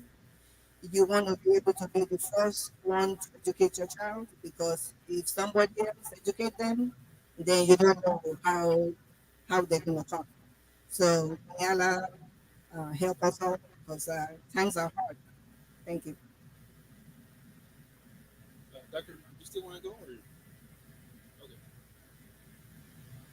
okay. This is gonna count as a question, and I'm gonna go to the sister side. Okay. Assalamu alaikum.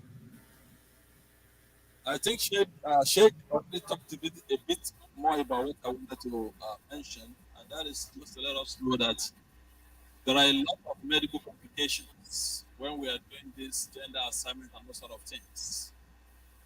And before I probably just itemize a few of that, we need to know that Quran has said it. We have been put in the best form. And nobody should change the form that you have. Some people are hiding under the pretense that, I see myself as a man, but within me I'm a female, or vice versa. We are just deceiving ourselves. And I will just say this for all of us in this room, please let's pass this on to those who are not here. Like the sister has said, we need to be proactive. This is the time to say as if we have the rod up there in the air. I'm there hard like mother and to protect our chicken. This is just beginning to happen. It is just beginning to happen. And my fear is we should be proactive and we should try to tell our children what is the reality. When you do any sort of gender reassignment, you take all sort of hormonal, serious and sort of thing, a whole lot of things will go wrong with the system. Most of this will not be reversed.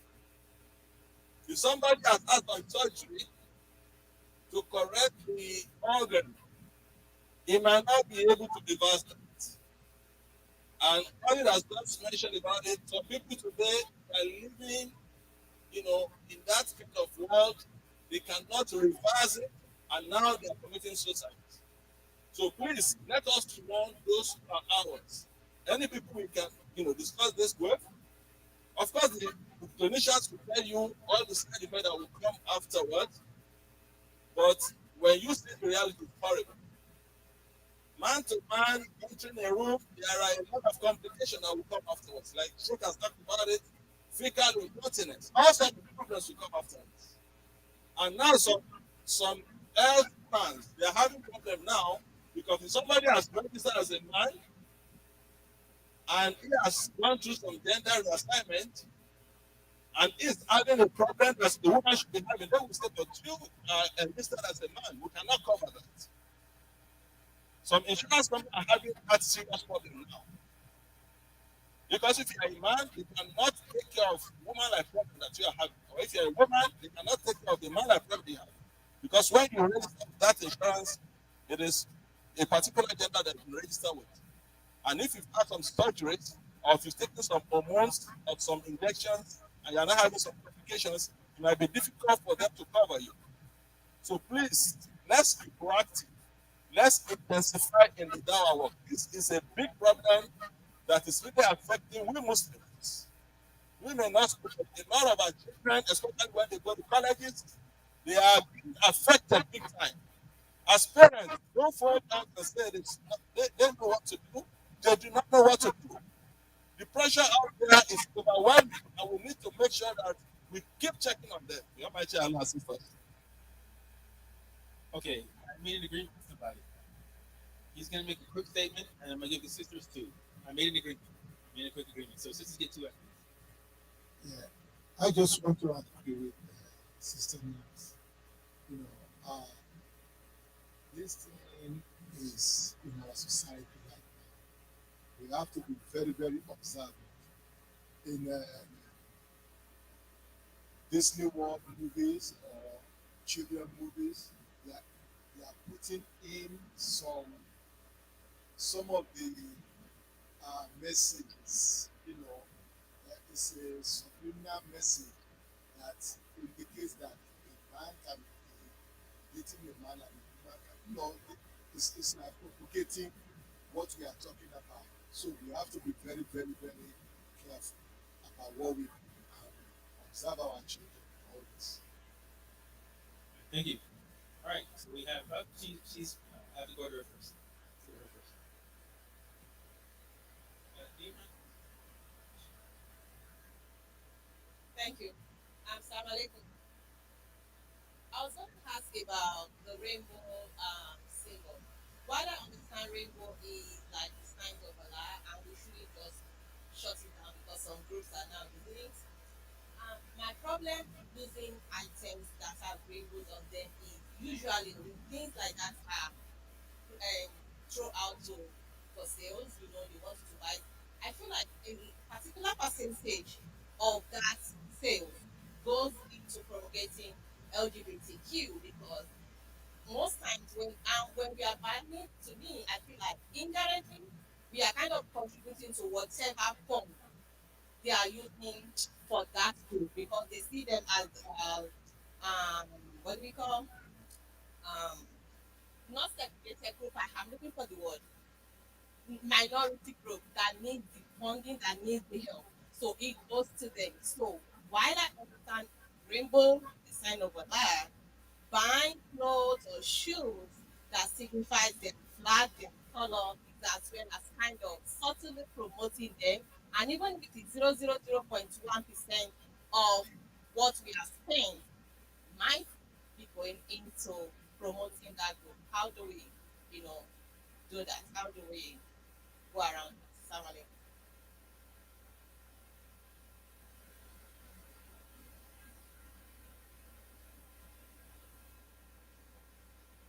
Assalamu alaikum. Um, the issue of rainbow. Um, I was fortunate to um, work as a sub teacher for a while in our high school.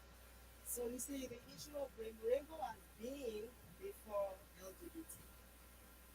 Where we are from, and from most countries, a beautiful symbol.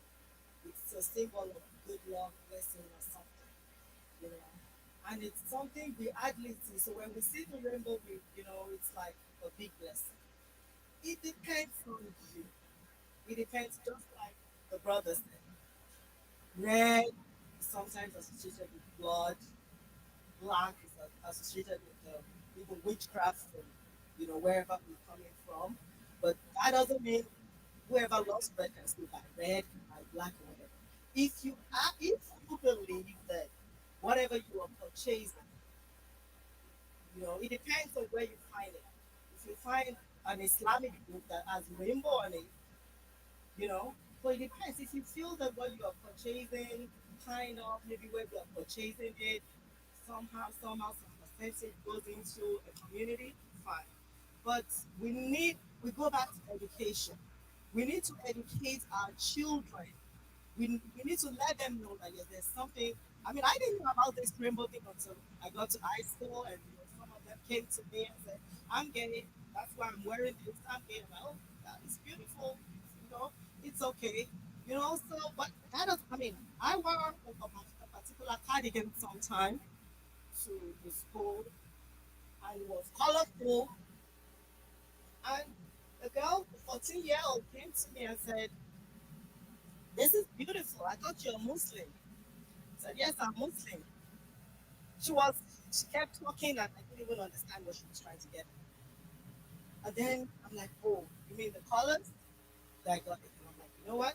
I love colors. You love colors for your reason. You love colors. I love colors." So we just need to educate our children. We need to understand our religion. You understand? We need to understand what we stand for. I don't believe we can't choose rainbow more.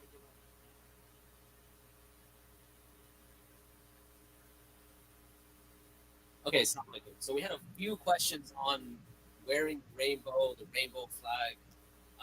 Then we ventured into the financial ramifications of wearing rainbow flag. So this particular topic actually falls into something known as fiqh at-tashabbuh. It is the fiqh of imitation.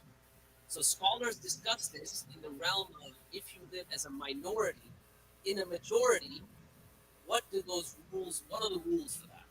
Okay, it's very specific. There's a rule within a legal maxim, which is al-ada muhakkam or al-urf muhakkam, which means culture has legal weight. Okay, when it comes to the rainbow, when you're going to be wearing it, it's going to be part of the culture you find yourself in. Okay, like my wife tells me, she's like, you know what really annoys me is how dare they hijack my rainbow? Okay, but the reality is that the culture you live in, that rainbow signifies something. And we have to be real about it. As much as we love the rainbow in terms of it being a sign from Allah, I get all that. And this might be I'm going to kind of, be a bit different than the opinions that have been presented so far, but I want to just make sure that's clear. We have to understand that in the culture we live in, whether we like it or not, yes, they hijack it. It's unfortunate. It still is a sign for something. And part of our deen is to understand signs, ayat. And so this is not something that by our choice, but understand that when you put this on, if it signifies something else, that could be a problem. Like our sister mentioned, someone said, "Oh, I thought you're Muslim." Why is that a good thing? Because now they distinguish between Islam and the LGBTQ movement, right? The fact that they distinguish between it is a good thing because they're saying that's not Islam. Now, you may have a certain personal feeling about the rainbow, and that's fine, but what are the ramifications of that in the society you live in, right? You have to take that seriously. When the Prophet, when the man came to him and he was clean shaven, he said, "Khalif al-mushrikeen, be different than the mushrikeen. Grow your beard and trim your mustache." Okay? Now, does that mean there's a whole range of opinions, beards, no beards, some no, whatever it might mean, whatever it is?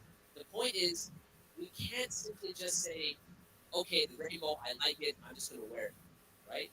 This is not as black and white, excuse the pun, right? As just saying, okay, because it's a sign of Allah, I can go to wear it. There are ramifications to this. This signifies something, whether we like it or not, right? That's number one. So we have to take that into consideration. It might be a question for your imam, in fact. Is it prudent to wear the rainbow? Not, okay, is it halal haram? We have this. Now, I was mentioning this about this young man in the Islamic school, is that everything kind of always boils down to halal haram.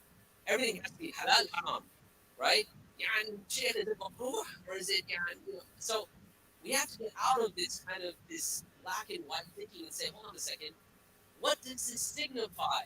What does it signify to my children who have taken LGBTQ and understand that as an identity instead of understanding it as a desire? What does that mean for them as well?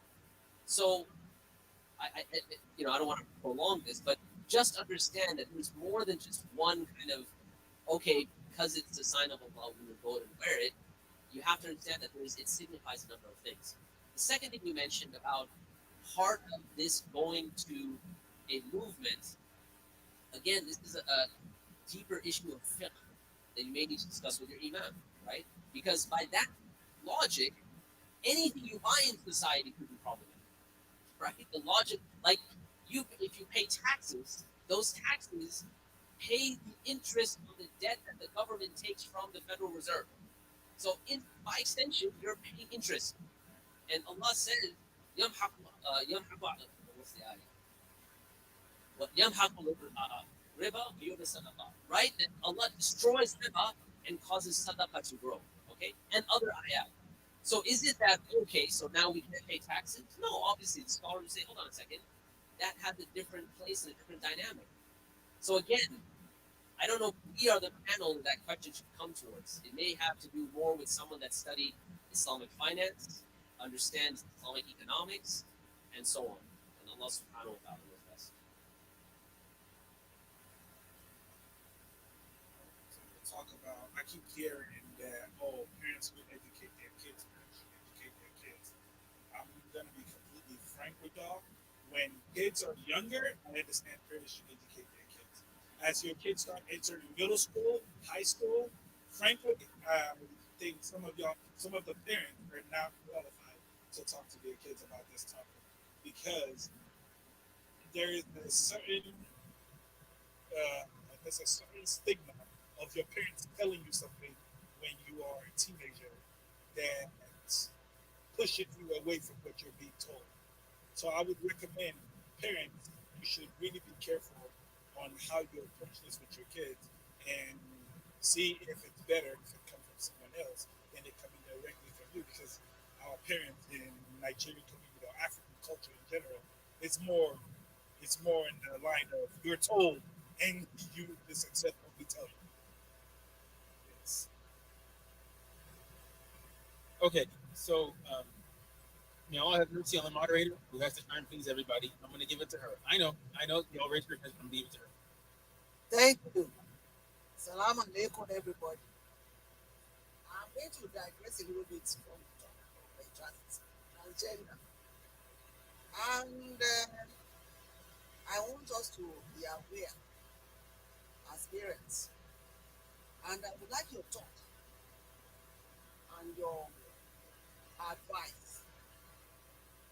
You know, about 3 months ago, over a year ago, in this country, we are fighting about abortion rights, human rights, and all that. But now, I would like us to try to educate us, especially our youth and younger women and parents. They've been fighting about abortion rights. The, those people with state level and representative, they are going backwards. Now, they have approved the abortion bills. What effect can this do on our kids as youths, especially those female children that we are trying to we want them to work according to the Muslim rights and Muslim communities, Muslim society. What do you, what's your thought and what's your advice to the parents and to these kids? It really bothers me because all this medication that we are taking, you are taking it, you are not conscious of it, but you are conscious of it, but you don't know what effects it's doing in you. You see outside, you don't see our inside. What, what, what advice can we give on this topic, please?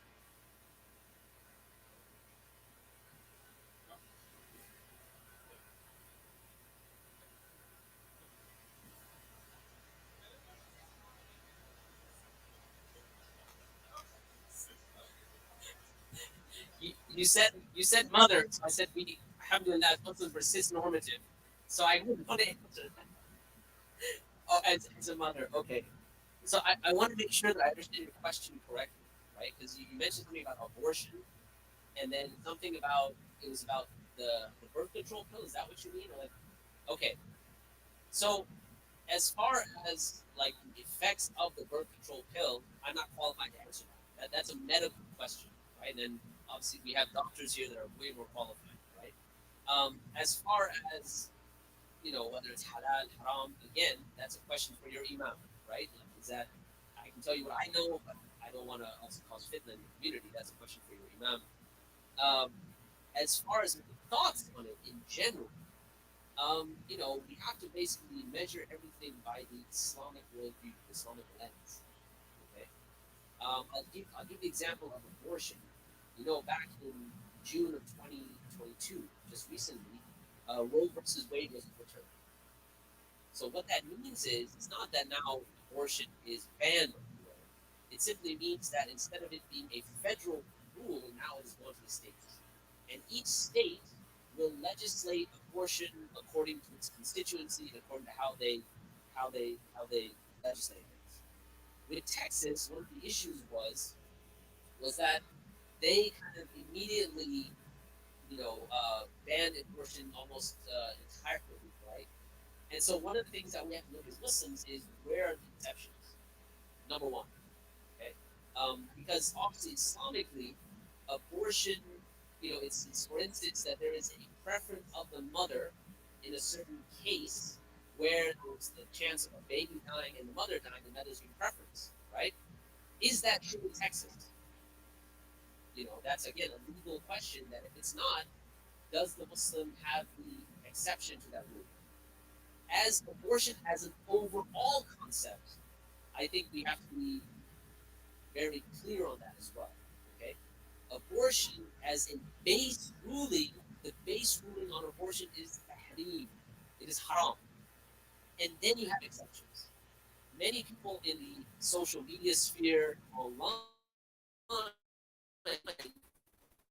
almost and then there are exceptions. The exact opposite, right? So they'll say, don't put us in the same camp as the Christian conservatives because in Islam abortions are allowed. This is very dangerous, right? Very dangerous. Okay, we understand in Islam there are certain nuances that, but the base ruling is tahrim. Why? Because we understand that life, has value.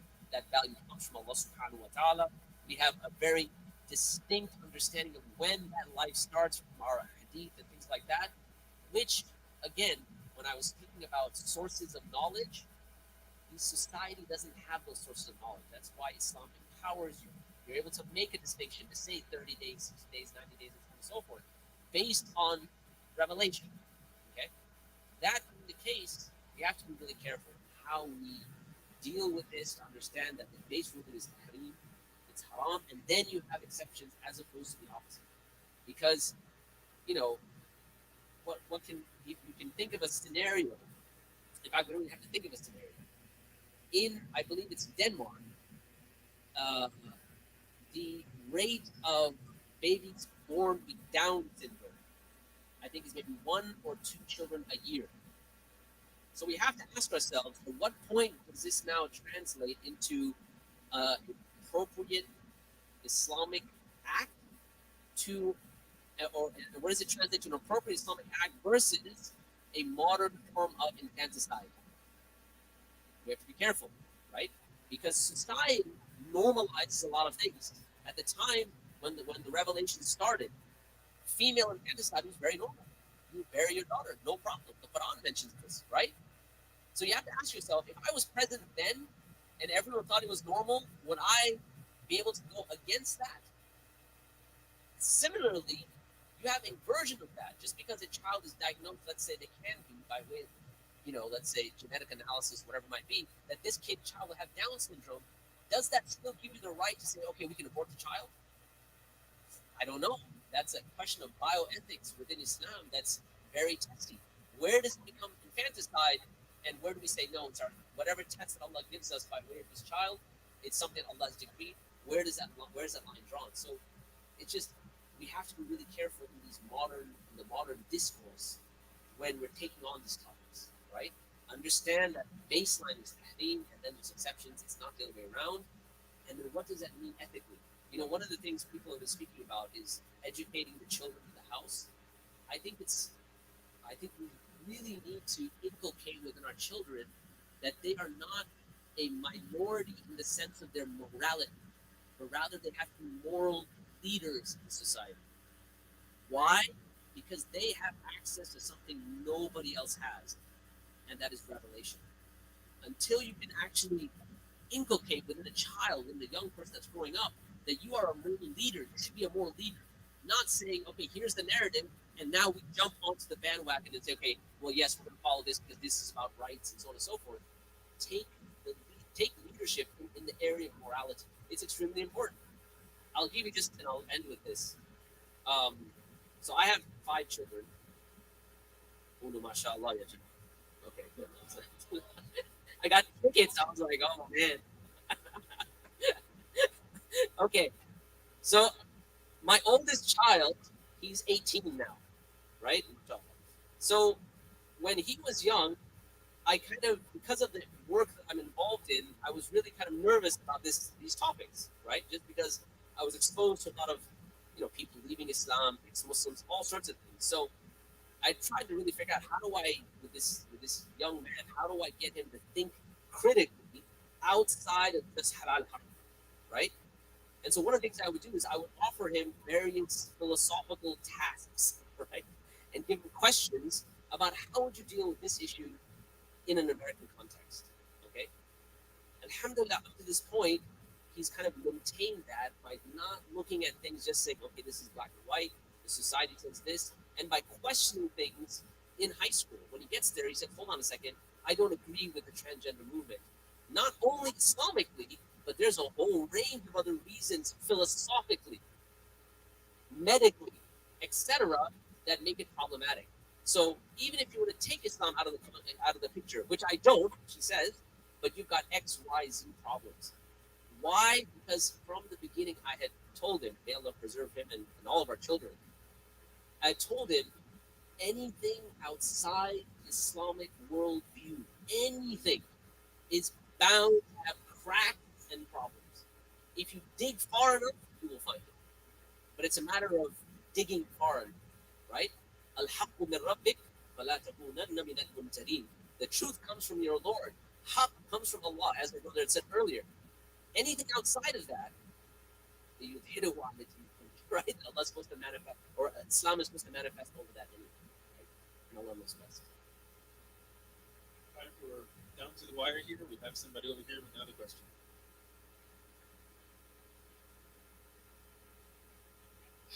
Assalamu alaikum. Thank you, Shay. I think you've answered one of my questions, but I just want to reiterate the fact that there's been a lot of studies out there that shows how the LGBTQ community has fall into the pretense of coming into the religion to make it more religious by coming into the religion and literally fall on false pretense of becoming, either Muslims or Christians, right? I just want you to share more clarity on what the teachings of Islam's and the prophets say about this topic. What are if you basically just giving more clarity on what we stand for as Muslims. Thank you.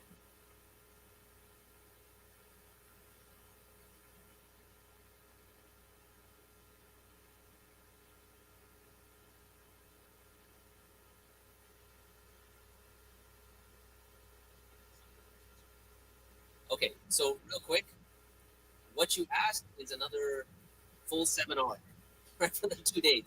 So I'll give you some resources that might make it easier, right? So one person that I think everyone should be reading is Ustad Mobeen Baid. Vaid is the last name. Mobeen, Moobeen, something EEN, something like that, right? Mobeen Baid. His area speciality is this area. Okay, so he has a good, strong background in Islamic studies, and he's taken on this as kind of the main area of specialization. هو متخصص في يعني هذه المسألة, right? So Mubin Bey. So look up his articles. He writes a lot on Muslim matters. I think he has a few articles on Yaqeen Institute's website as well, and he has talks online as well. Okay, so as terms of going through, okay, how do we understand the issue? How do we understand the ayat related to Lut al-Islam? The detractors against Islam are trying to infiltrate Islam and try to undermine Islamic ethic. He has an article in that well. He talks about the thoughts of a man named Scott Krugel. He has tried to undermine that, and he basically has given a very thorough response to that as well. So just as a reference point, I'll forward you on to that.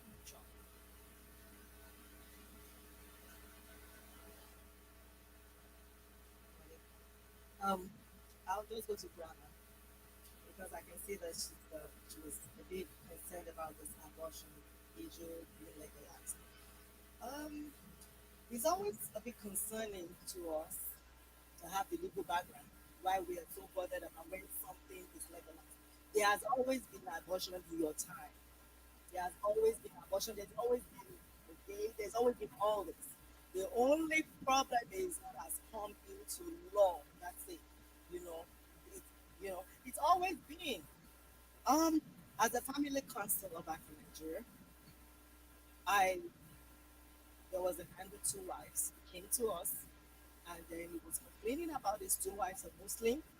He wants to the first one is legal, the second one is not legal. But he had an issue of they are too close, they are too this. We were young baby lawyers then, but he had this issue, they are too close. That was the main reason why he wanted to divorce the both of them. You know, then my boss is a son more exposed to this. No, he went into the women, like investigating, and then we realized that they usually touch themselves. They love to sleep together, though they're first and second wife. They don't like to sleep with their husband. Things like that. So after a while, years after, I realized that they were practicing lesbianism, even though our boss didn't tell us this because we were young. These people at that time were about 50 something years. So it has always been, it's just that it's been discreet. Abortion has always been out. So from our culture, we still go back to being very sincere with our children, and because now everything is so exposed. And so we need to just let them know. Talk about it. Be free. Say it. Talk about it. You could, yeah, you don't have a boyfriend now, but if you do, just talk about all this, that, and then um, talking about the what I mean. I'm not so necessarily with plan, but I know the some verses, the law of verses, like Mr. said, about homosexuality. It is haram. I will always remember Surah Araf, verse 80 to 81 or something like that, talking about so many, talking about the people of generation of Lot. So it is around to us. Then also I heard from Hadith, I don't know, but I heard the sermon that Nabi Muhammad Sallallahu Alaihi Wasallam said what he fears most for his Ummah is for them to commit the deed people of Lot, Lot committed. So all this. Then I also had some added sometime that Almighty Allah, I don't know how authentic it is, Almighty Allah caused seven creatures from above the seven heavens. And it caused one of the creature three times. And the, then the other one time. I don't know if it's true. And the people of what was caused. So all these things we really need to let our children, we need to let them know. We need to let them. Even sometimes I go on YouTube, I sit with my children, I Google it. I Google it. I Google things. I love it. It's part of it. So we watch it, look at it. Because you have your laptops, you can do all these things by yourself. I want to be the one, and I will tell my brothers that some people. I believe you should educate your children. I'm not, I'm not against what you say, but I believe you should be the one to educate your children. Nobody can. Educate exactly. You educate them, and I explain to them. Go wild. I go wild with things that are happening. Imagine the unimaginable and explain to them. And I think with time, they'll be fine.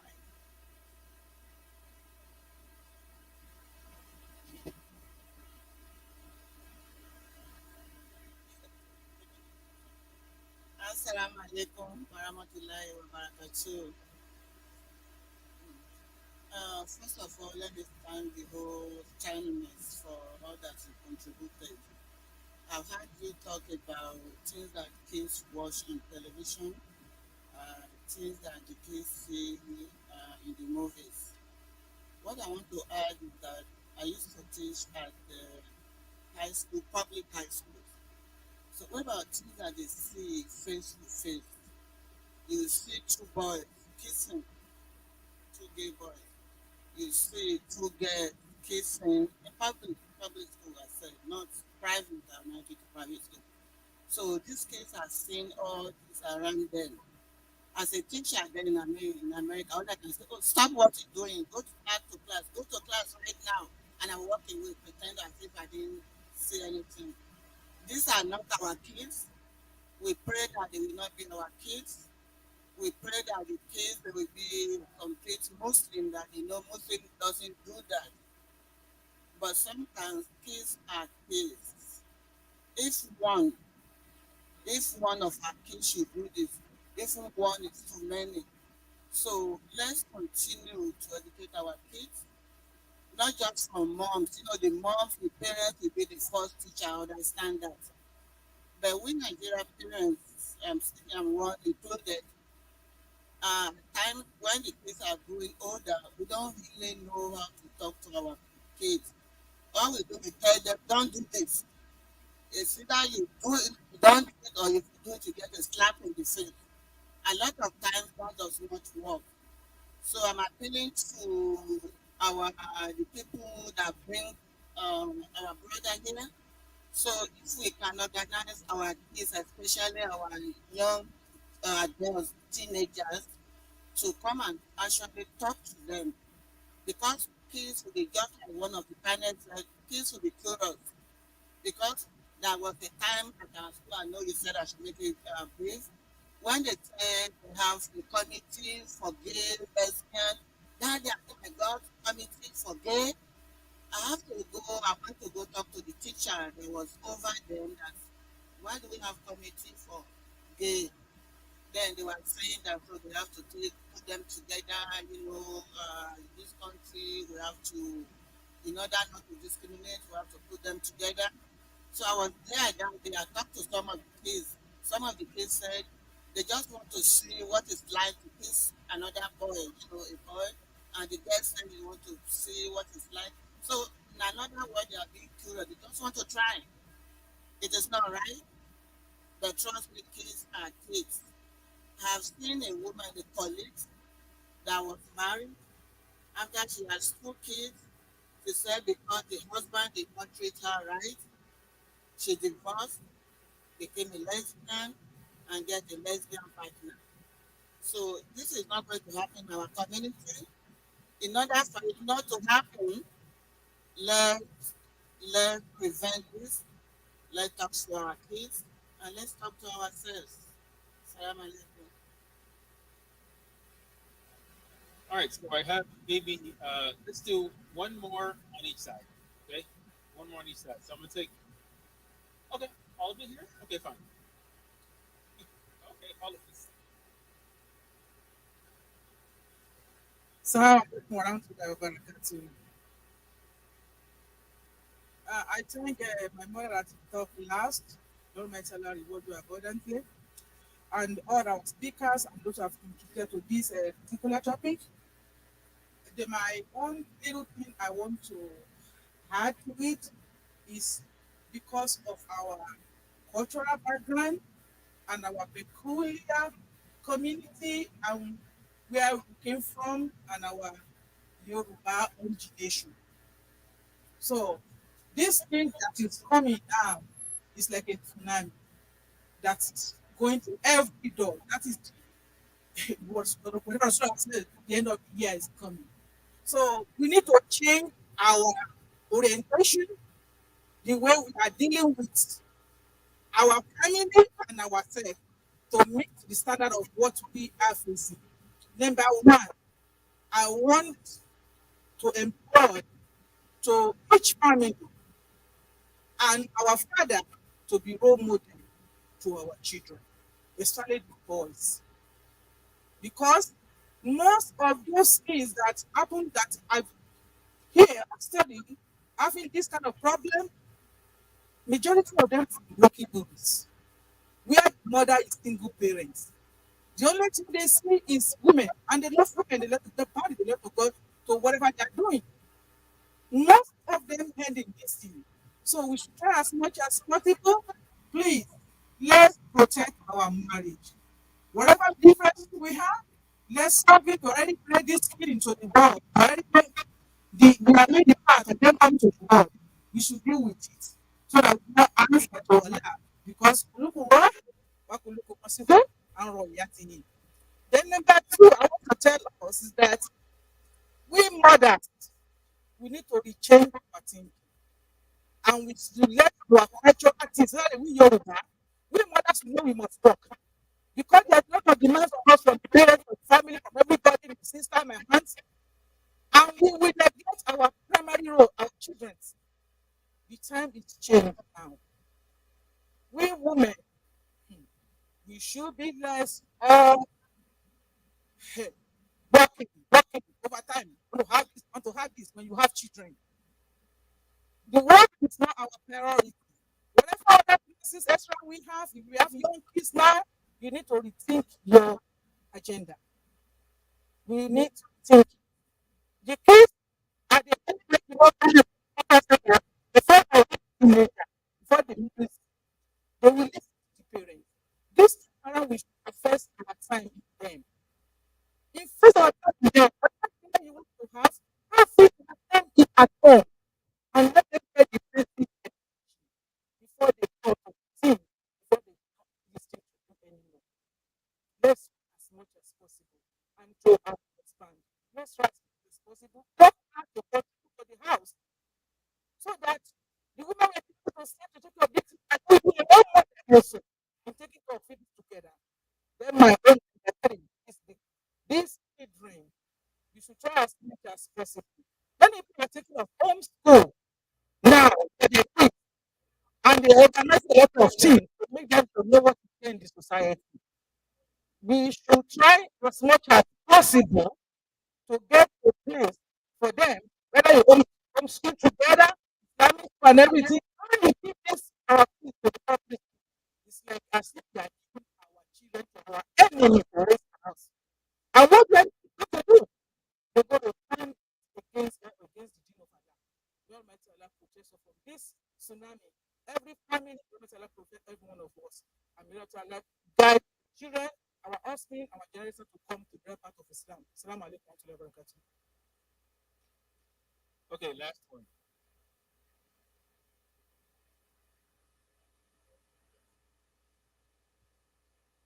Yeah, Assalamu alaikum. May Allah subhanahu wa ta'ala help us and guide us. We are at the end time. May Allah make it easy and help our children to follow the Islam. I don't know whether they said it already because I came late. Um, of children, sometimes you have to, because I know the children, they need to watch cartoon, they need to watch movie. The parents need to sit with them.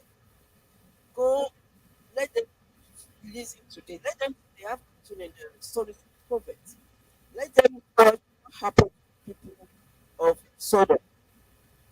Let them know what Allah did to them so that they will create that fear in them that if this is going to happen, let them do it. Some people already today, but I'm so merciful that this thing is going on and not happen from Allah. We pray to Allah to let us witness the wrath of Allah. So, as you present with us, the parents, sit down, let them go to the stories like children.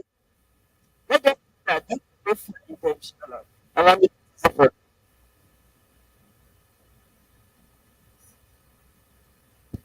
All right, that's all we had time for. Inshallah, we'll do the presentation of gifts for the panelists. My brother Abdullah and Aisha tonight from the here.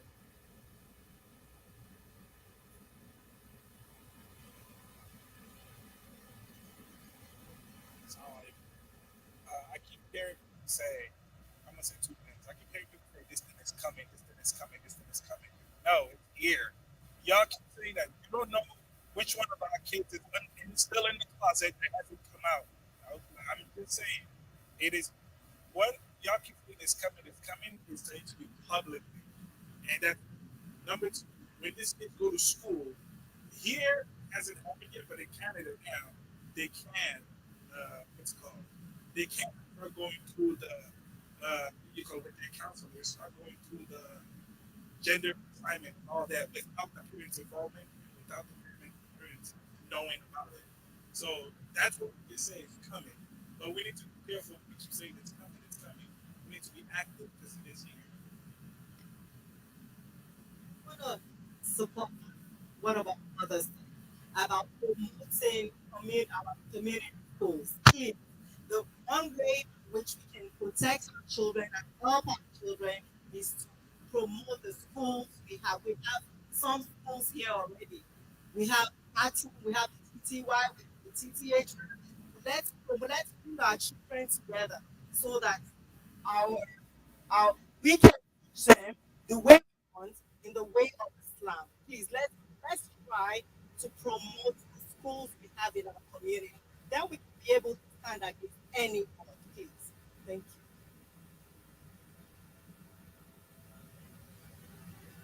All right, gentlemen, I've been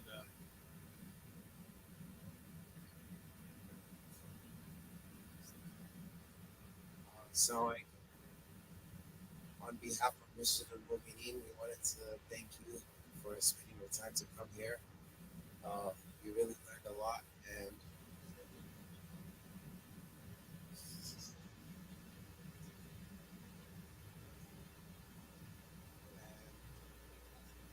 Jazakallah khairan.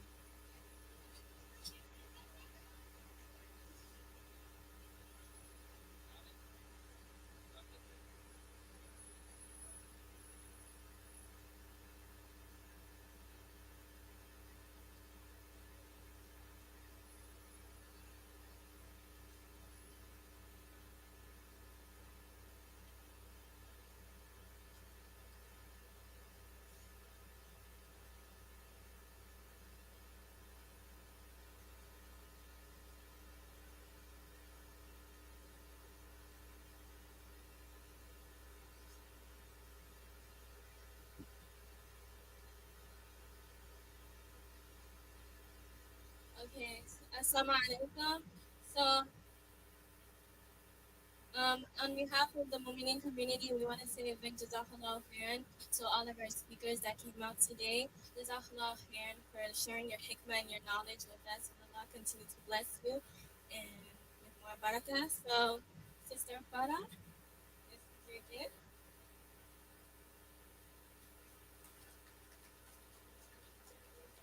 Thank you so much for the opportunity. Please don't forget Assalamu alaikum to all of you. Just have a quick observation. Some of the bags are rainbow colored, by the way.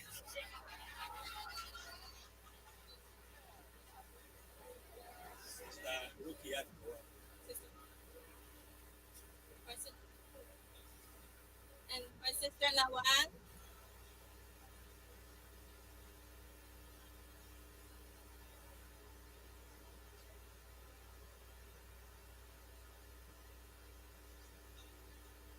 And my sister Tan. Oh, wait,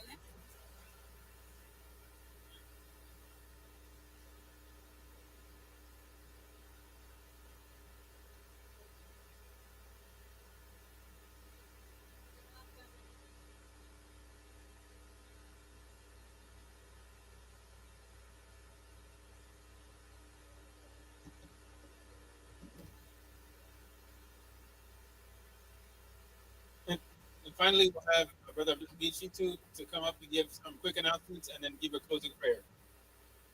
And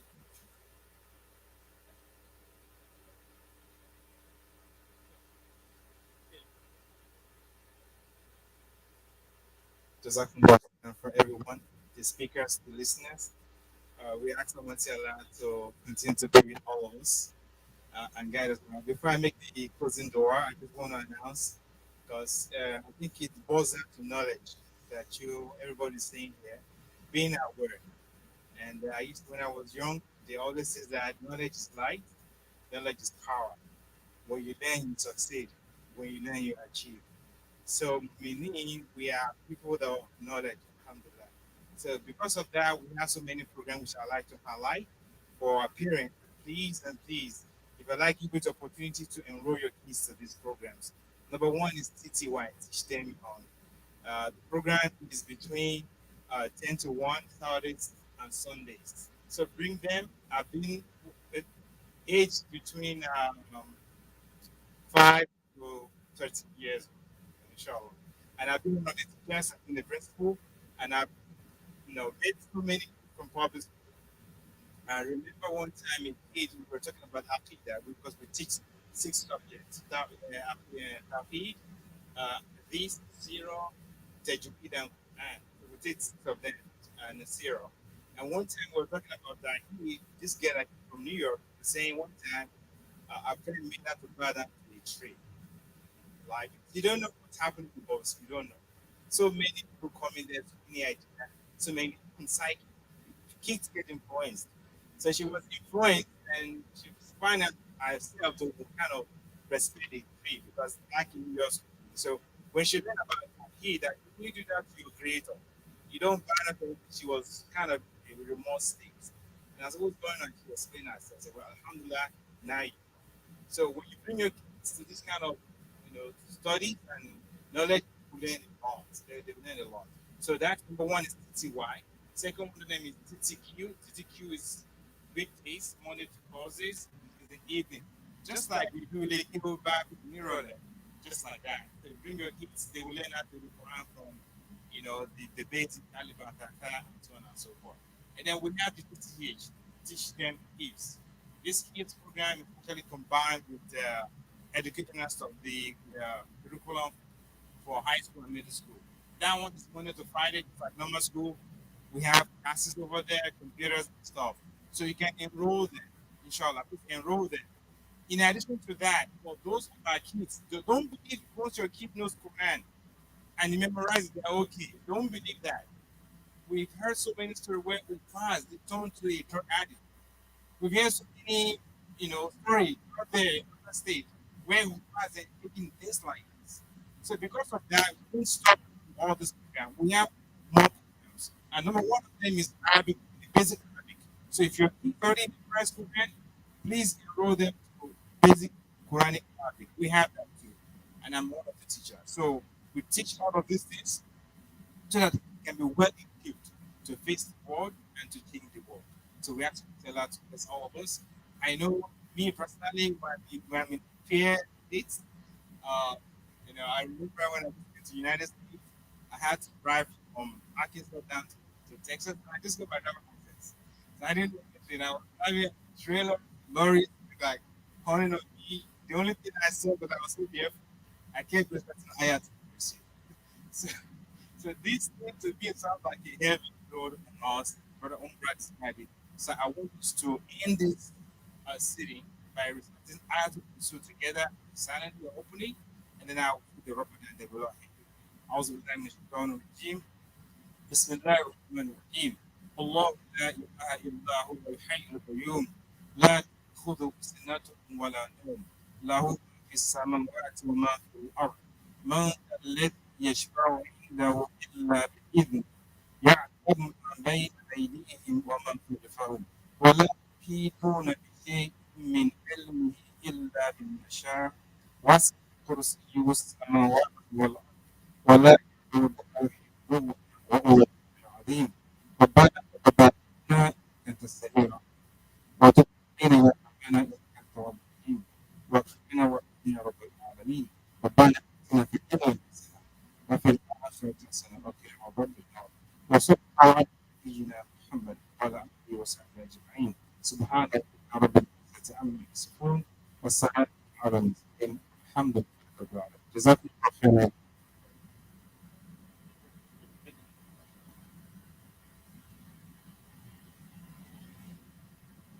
Assalamualaikum. It's one brother left Ghana. Everyone went to the bathroom, but when he came back, he didn't.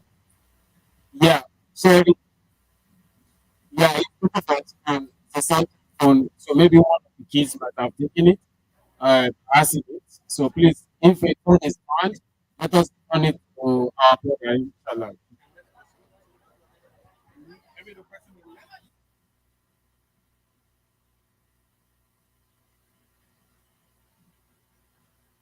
Yeah, yeah, mashallah, our yours had lost $25 as well.